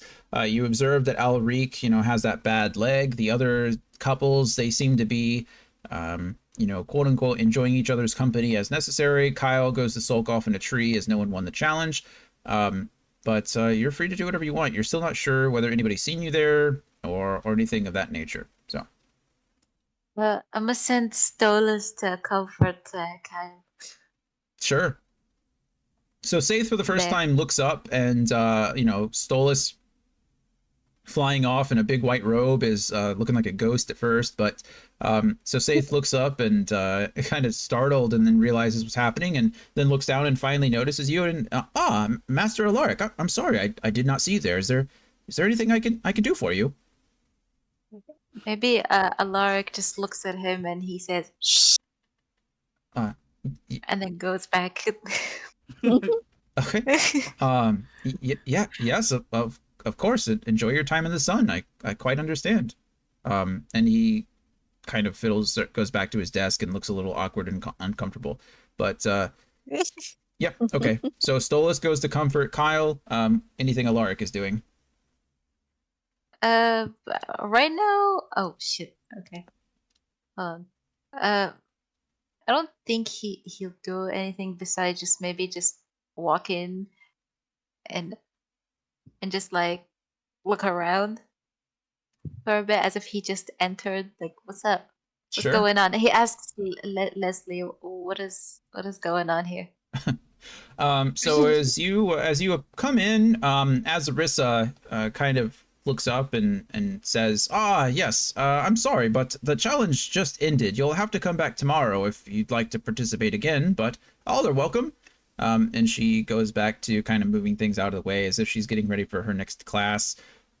She puts away the iron plates and the sacks full of things, but she keeps out the big wooden poles.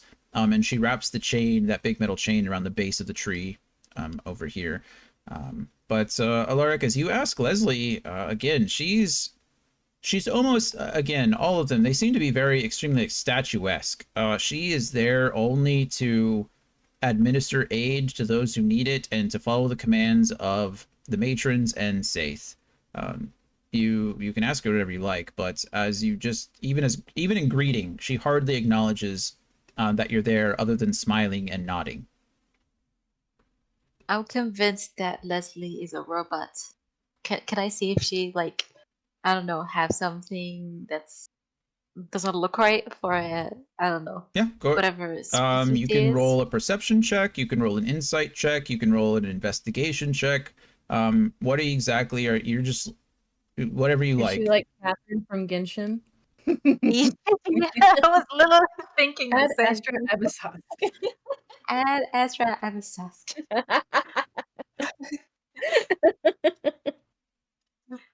But just I'm trying to see if there's like anything that, for example, like lines or patterns that represent like a robot or something off that's not, she looks like human, does she? Yes, her outer appearance is certainly human. Yeah, anything or any sound that she makes when she walks, like the clink clink sound or something. Okay. Did any grind their gears? Could you hear it? Go ahead and roll me a perception check. Oh my god. Jonathan, I actually have a question about that. Yeah, what's up? Is it possible for monks to be able to channel like Hell yeah. energy? You try to focus on where energy sources are like pulling power from, or like just overall energy from? I mean, most of that would be boiled down probably into an Arcana check or something of that nature.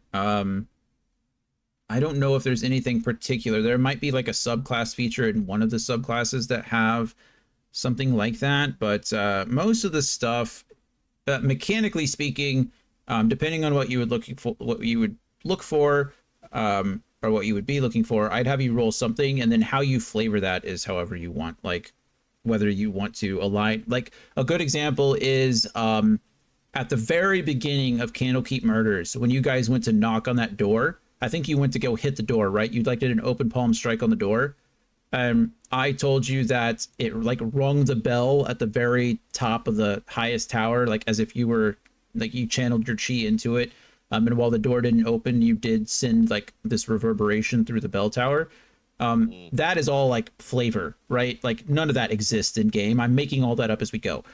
So you can do the same thing, just with like the mechanical rules behind it, if that makes sense. Okay. So as far as a mechanic I don't know that like monks have that specific feature, but it's all built into, like, again, a perception check or an arcana check or an investigation check. However your character chooses to do that, I don't care, as long as we roll for it and make it happen. Does that make sense? Yeah, Ball has got me inspired. Good. I'm glad. I'm so sorry. It was Alaric's turn. Alaric, you rolled. What did you roll? A perception check, investigation. What are we rolling? Yeah. Perception. And you rolled a 26. Is that correct? Huh? It says you rolled a 26. Is that correct? Yes. It's +7. Okay. No, I trust you. Perception. If you, yeah. Yeah. So. Do I see anything with Leslie? Okay. So you don't hear any gears whirring. You don't hear any, like, fluids, no hydraulics or anything. However, you stand there and you're standing next to Leslie, and you're observing her for several minutes. Stolas is comforting Kyle. You're looking around. You've just stepped into the room. Leslie's doing nothing but smile. You said hi, and she just smiled and nodded to you. As you stand there for several minutes, Leslie doesn't move. Like, she breathes, but the smile, like, never leaves her face. She blinks, like, almost rhythmically. It's, normal people don't blink in like patterns, right? Like, people blink at their own pace. People breathe at their own pace. Leslie seems to do all of that stuff, like, almost to a rhythm. And it's, like, just constant. It's consistent, I guess. Perfectly consistent. And unlike most people who, like, when they're standing there for a long time, they'll shift back and forth on their feet, like, from discomfort, or they'll have to scratch themselves out. Leslie does none of that. For your full turn, for however long you want to observe her, she is almost statuesque, to the point of creepiness. Other than breathing, other than blinking, every once in a while she'll glance around, I guess, at the other patrons, right? She'll see somebody move, as if she's looking for, like, a hand to be raised or something like that to call her. Once she realizes she's not been called, she goes right back into this, like, it's like NPC idle behavior. That's almost exactly how, like, the best way to describe it, if we're describing it above the table. She's an NPC. She's got an idle animation and she sticks to it. But Okay. no whirring robot sounds or no hydraulics or anything like that. Alak feels way too uneasy now. Yeah. And yeah, he wanna tell Kyle to if he's okay, checking up on him. They need to leave. He has this feeling that they need to leave this place. I don't know. You want to leave? Something Okay. is not so right with this. Let's get what we came for and just leave this place. Well, we still haven't found the dwarf. There's Yeah, like stuff outside we could explore, like these 2 buildings out here. Yeah, but we haven't confirmed if we're allowed to go there. We can just ask Seth if we can go back there, I guess. I mean, or we could just go. Better to ask for forgiveness than permission, right? actually, yeah, What I do you think think? people are already going there without a sense permission. So.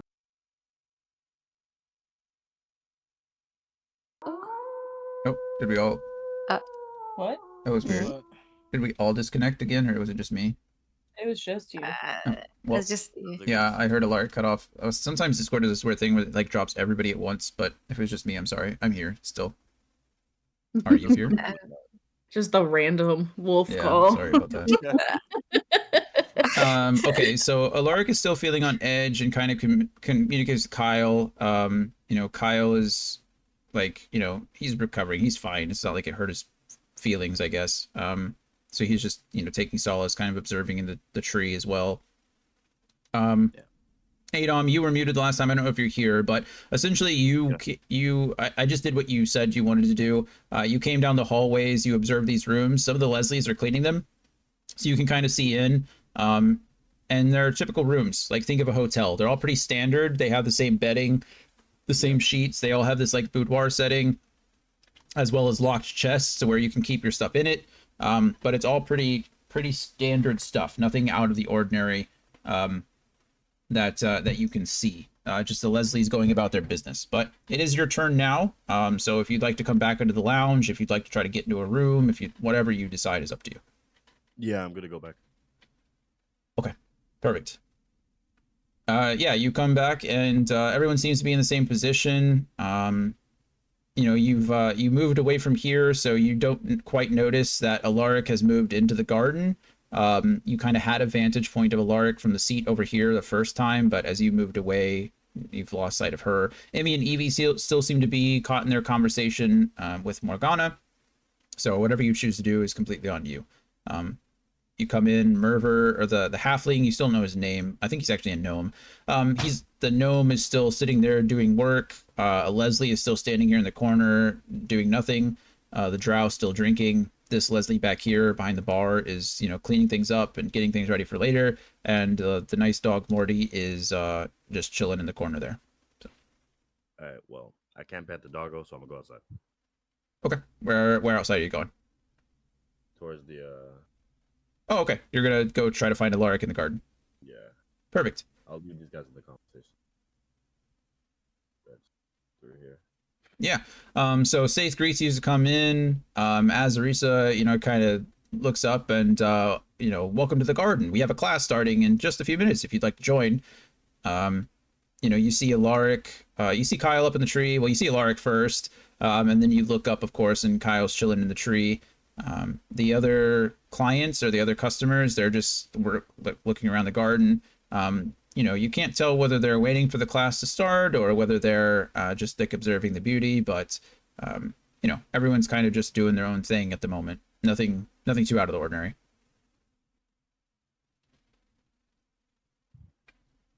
Okay. Yeah, I'm gonna just take a step in and wait patient. Sure. Go ahead and roll a perception check for me, please.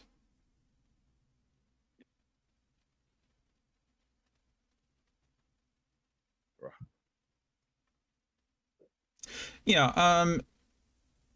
So as you get closer to the halfling pair, you notice that the across the way, the human pair, they're having a good time. They're talking and laughing and joking, and they're acting like a couple typically would. There's nothing different. They're just enjoying themselves.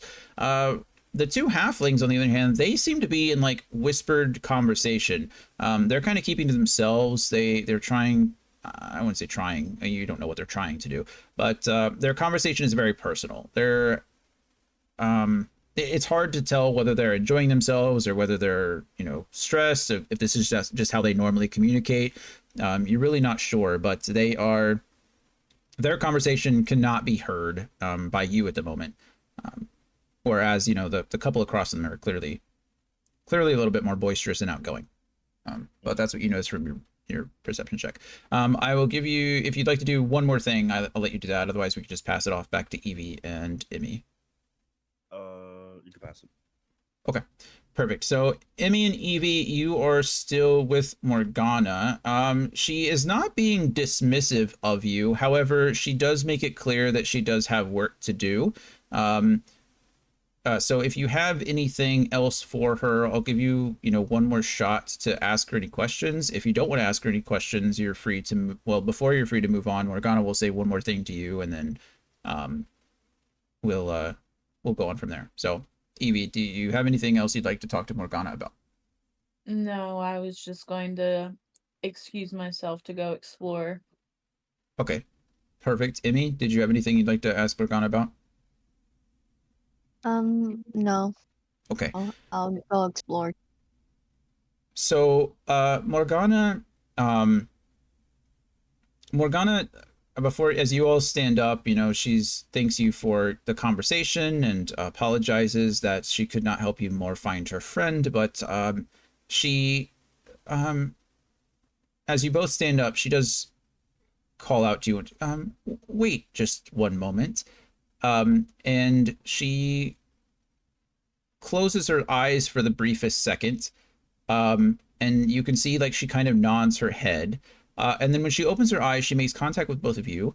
And, she, in her silky like voice, if you all would be so kind as to join me and my sisters for dinner this evening.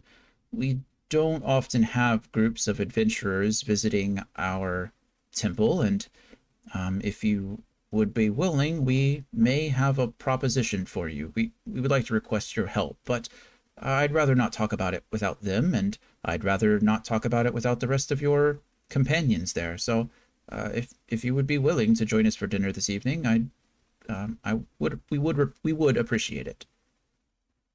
Well, I'm about to go and explore your beautiful grounds for a bit, so I'll pass on the invitation to the rest of my group. I'm sure we'll see you there. Lovely. Thank you very much, Evie. I do appreciate that. Thank you for your time. Of course. And she nods and goes back about her business. So, Evie, it is still your turn. If you'd like, you can go out and do whatever you want. Well, Amy, what do you think? Should we go straight to tell the rest of the party about the invitation, or do you want to go ahead and just start exploring in the back area and wait until they catch up since they're surrounded by a bunch of random people? Hmm. Hmm. Hmm. I guess we can wait till they're away from the other street. Okay. And that's assuming you want to come with me, but I was thinking about trying to make my way back in this area, see what's going on, and get to the back.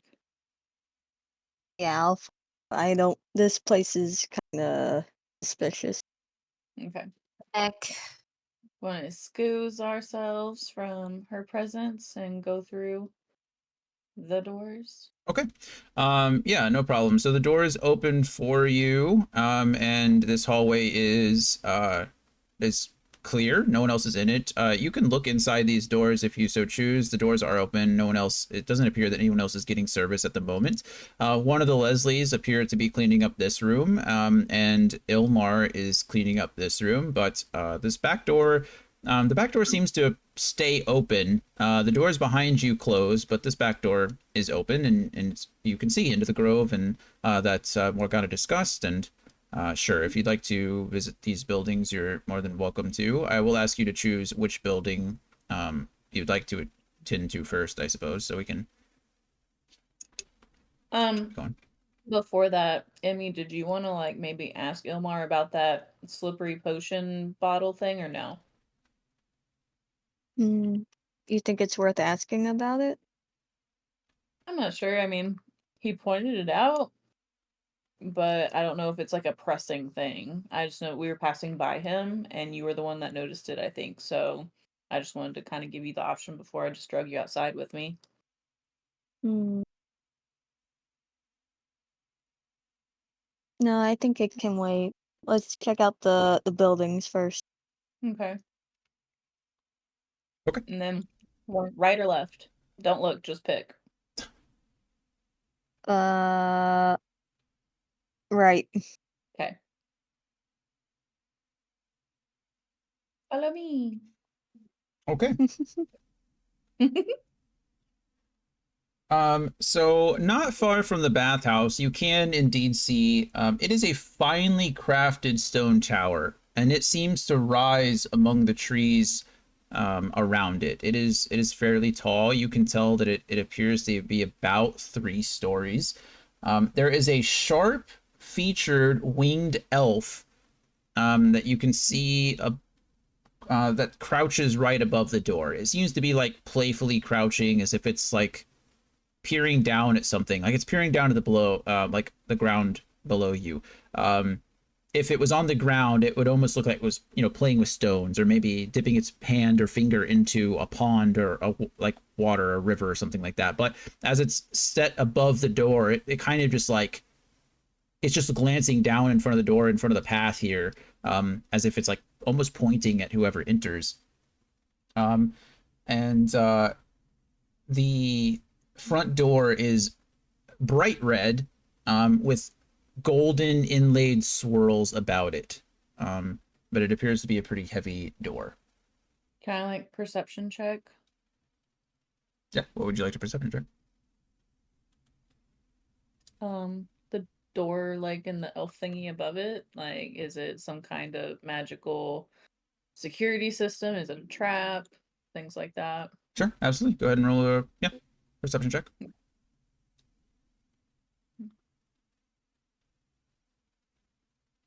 Oh, 10. Yeah, I mean, nothing seems out of the ordinary. The whole tower seems to be pretty nice. It's not as nice as the temple is, right? The most of the effort and most of the beautiful rock and things like that go to the temple itself, but this is a very solid structure. It appears to be beautiful from the outside. The golden red door, or the red door with the gold inlays, is very well kept. It does appear to be locked. You know, you go up to it and you take a look around, and nothing seems out of the ordinary, but it doesn't push open. It doesn't do anything, so to speak. But yeah, it is in fact locked. And then, Is am there I another way in? Oh, sorry. No, you're fine. I was just gonna ask if I was able to maybe like fly over and look inside one of these windows, maybe. Sure, yeah, you can definitely this is the first floor, so as you guys go around, you can see that there are a couple of windows. They are curtained. They're not they're glass windows. They look like they may be able to open, but they are curtained. I'll let each of you roll a perception check if you'd like, into those.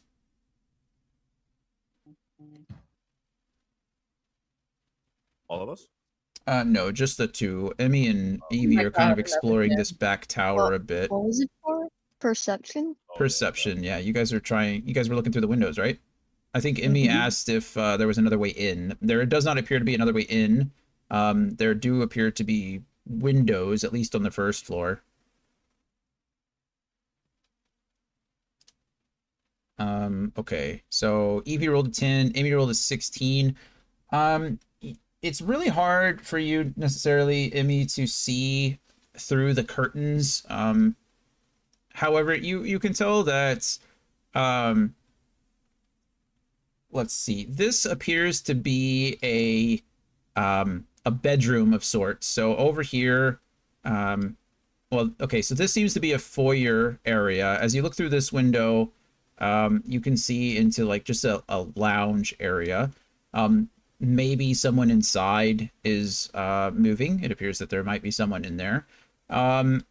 This room over here is, you know, all you can really see is a bed and a dresser, so it may very well be a bedroom. And this room over here, it's very hard to tell. You can kind of see what appears to be like a large object on the northwestern side of the room. And maybe along the walls, you might be able to make out shadows, or like, there looks like there's lots of things hung on the walls. And that's probably all you're gonna get. Okay. That's good enough for me. I would like on the next turn to make our way over to the other building. I don't know if Emmy wants to do anything further here. Sure. Emmy, if you guys I'll are follow you. okay, so we'll wait until the next turn for that. Kyle, you are still in the tree. You have Stolas as a companion. Alaric has come to kind of speak to you about some of the oddities that he's noticed, the Leslie acting weird. You witnessed Adom come in and kind of nod his acknowledgement of you two, and then take a step off to the side nearest to the halfling pair. As Orisa appears to be, still setting up for her class, but she does seem to be done soon. She seems to be kind of clapping her hands and starting to get everybody ready. If anybody would like to join the class, and as you can see, the two couples, they do actually go ahead and step up, and they start to, you can see that as Arissa is explaining essentially what the class is going to be today. Everyone has like these wooden poles in front of them, and it seems like it's going to be a lot of mobility exercises, things like that, things to stretch out their shoulders and things of that nature. Throughout this time, like this entire time, like since we got here, Sure. Have the Leslies been watching us in any way, or they just been doing their own thing? Roll an investigation check.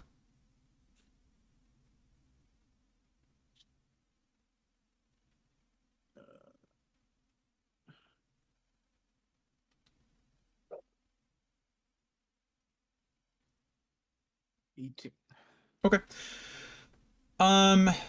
To explain their actions, the best way to probably do so is like the Leslies have been acting a lot like an Alexa or a Siri or a Google Nest or something like that, right? Their presence is always there. It always seems unobtrusive. They're in the corners. However, if you say their name or you call them, they're always coming. They're going to respond, right? So are they watching you? Maybe. They're clearly listening. They're clearly paying attention, but you don't know whether they care, right? You could murder someone in front of them and you're not sure that they would respond until you called them to clean up the mess, right? Like they're not acknowledging anything around them until they are specifically called for, or until a problem arises. Like over here in the lounge, when Emmy spit up her water, nobody called for that to be cleaned up, and the Leslie responded because it was a mess that needed to be corrected, right? At this point, that's all you really know about the Leslies. Alaric explains that, through observation, they breathe rhythmically, they blink rhythmically, they don't really respond to stimulus so much. They don't fidget, they don't, slouch, they don't do anything, they just exist. And that's kind of been your observation, I guess, since the beginning, is that like, even from your vantage point up in the tree, everything that Alaric has observed so far seems to be doubled by what you've seen, if that makes sense. So if for example, if I tell her to go stand over here by at Sarisa, will she listen to me? I don't know. Well, I'll try that.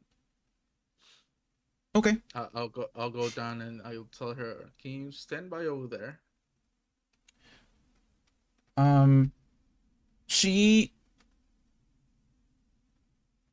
Let's see, give me 1 second. Let's see.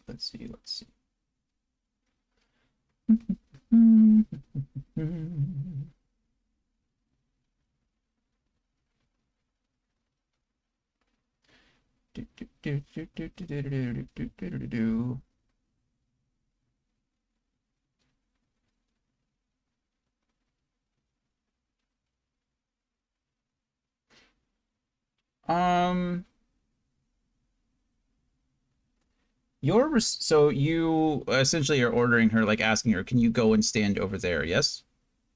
Yeah.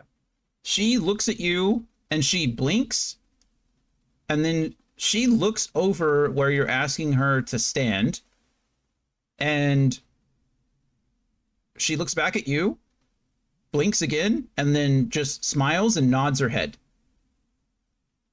Doesn't move. Just she acknowledged where you wanted her to go. She looked as if maybe she was looking for a mess or something that needed to be fixed. Didn't see anything, to the best of your knowledge, and then looked down to you and smiled and nodded. Okay. So it doesn't appear that they listened to any order given by anybody. in this case at least. Understood.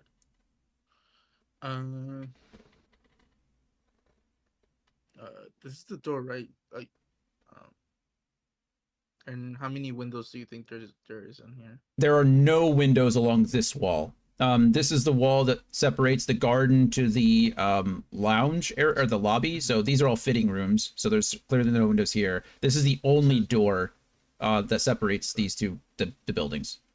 And the door is closed right now. It's like a kitchen door, as I mentioned before. So the half part of it, the bottom part is closed. The top half is opened. It doesn't matter, inside. So let's say it swings towards the Leslie. It's against this wall. Okay. Is Laura back? I'm here. Oh, there we go. I've been here. I whisper to you. I have an idea. Do you think you could distract Seth How? and, and take him somewhere else? Oh my. While I search on his desk to see if he lied about what was his name again? Valthrax? Valthrax, yeah. If Valthrax was here a few days ago. Okay. I'll try. Yeah, just take him to another room, or like, or try to convince him to take you to another room, area. Okay. Is it when it's my turn? I'll do that. Okay. But out of character.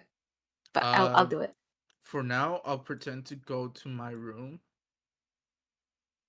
and I'll be by my door, and you signal me as you leave. As you're leaving with Seth, if you convince him. Okay. All right. Stolas will be with you then. So we're going to wrap up some things really quickly, kind of leave it on a cliffhanger, so to speak. It's almost 3 o'clock, so I don't want to do anything too crazy. Alaric, you were able to successfully, you make something up, like, oh, Saith, we're thinking of, someone. I was thinking of telling him that one of the barbers, like the ones that cut my hair, seems to be feeling a bit ill. Like it didn't look so good. Okay, Or yeah, something like sure. that. Yeah, that's fine. So you lead him off with conversations of, a sick Leslie or whatever. And then as you leave, the conversation turns to, oh, you were thinking of staying a night. Maybe he'd show us some rooms. Like, what do the rooms look like? We're trying to decide if we want to stay here this evening or not. And Saith is like, oh, yes, of course. And you guys definitely go and make your way through the lodge and firstly up in this direction. No problem. Kyle, you go ahead and yeah, you take your time. No one else is there. It appears, this door is half open, half closed, but the only person there is Adam. You guys can, use him as like a lookout. Essentially, you fill him in on the plot, and Adam keeps a lookout, make sure that nothing else is happening. Again, the Leslie doesn't appear to know anything or care about anything at all. As Arissa is clearly leading the class, so nothing seems out of the ordinary there. The only door or the only people that could matter are the ones looking in this direction, and it doesn't seem like any of them have a decent vantage of you. So as you rifle through the books, you honestly, you don't notice anything because there's a lack of things there. There is only a singular page essentially at the front of the desk, and it's just a roster. It's a it says today's visitors on it, and that's it. There's a quill, there's an ink pot where he can write down things. There's a off to the right, there is a list of your party. It's a list, like a roster, essentially, like room 1, room 2, room 3, room 4, room 5, and it has each of your names written next to it to signify which names and which keys are kind of given out. But other than that, there is nothing. I will say that Evie and Emmy might remember once they're filled in. They might remember, Adam might remember that Saith provided Morgana with a stack of papers with like a packet, essentially like a folder, right? Like a bunch of records to Morgana, and she's been looking over them. Fuck. But as far as right in front of your face right now, there's nothing, and except a single page of paper with an ink and a quill on it. It is a very plain Jane desk. So that covers that. Emmy and Evie, what can I give you? You guys said you wanted to go see this crazy room or this crazy building. For me, I'm okay if you want to wait on that until next time because I do have to walk away at 3 when this ends. I was just told that 2 of my players aren't going to be there tonight, so I have to completely rework my fielding positions. That's fine. What I'm going to read to you will just be a perception, essentially, what you guys are seeing. So Okay. the crumbling stone building in front of you must have been beautiful at one time. It's engraved, there's engraved images of Sunni all over it, but at this point they are covered in moss and grossness and muck. And her face gazing down on the path that you can see that here, as this path leads out to the right, there should have been a path that leads out to the left, but it has been overgrown and is almost non-existent at that point. But her face still appears to be gazing down at the faithful, at the people who would have approached this building. There are stone doors at the front of the shrine that appear to be sealed shut with some sort of thick, clear resin, as if like a strong glue has been smothered over the front of this door. However, directly above the door is a faint inscription that's still barely visible in common that reads, "Welcome, dearest ones. Come find the beauty within you." And that is where we'll end today's session. Cool. Okay. Ooh, okay. Welcome. Interesting. So, yeah, that's it for me. Got nothing else. Any questions, Mel? You get first dibs since you got to go in like 2 minutes. So, any questions, comments, concerns from you? No, sir. Okay. I love you. Bye. No, Good luck. that's Love you, bye. All right. right. Goodbye, everybody. Good night, everybody. Night, Laura. Thank you for being here. I hope work went well. Yeah. Thank you, and Or- goodbye, everybody. Bye. Okay. Anybody else? You guys doing okay? I'm good. Yeah. Okay. Well, what was that, Brian? Goodbye. Goodbye. Oh, okay. That's everything, I guess. But That is everything. We'll be back tomorrow. We'll be back next week. same time, yeah. Same time, same bat time, I same. updated my schedule, and thankfully, I wasn't getting booked this Wednesday or last Wednesday, so I think I should be good. Perfect. That works well. Cool. Thanks, Yeah, man. It does. No worries. Take care. Have a good day, John. Bye. Take care. Bernadette, you good? Yeah, just family chaos. I hear you. Family's crazy. Yeah. Alrighty. Well, you need anything from me? No, You okay? Need to talk about anything? no. It's okay. Are you sure? I'm just about to end stream and then we can talk. Here, Yeah. let me mute real quick. I'll be right back with you. All right. Okay.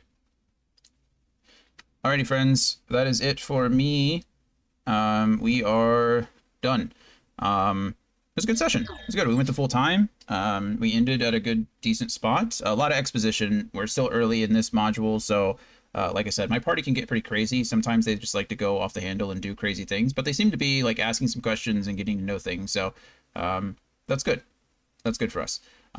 But yeah, that's D&D Wednesdays. We should be back at the same time next Wednesday, 11 a.m. Central Standard Time, with the next episode of Candlekeep Mysteries. We're currently doing The Price of Beauty, that module out of Candlekeep Mysteries, so that's what we're working on now.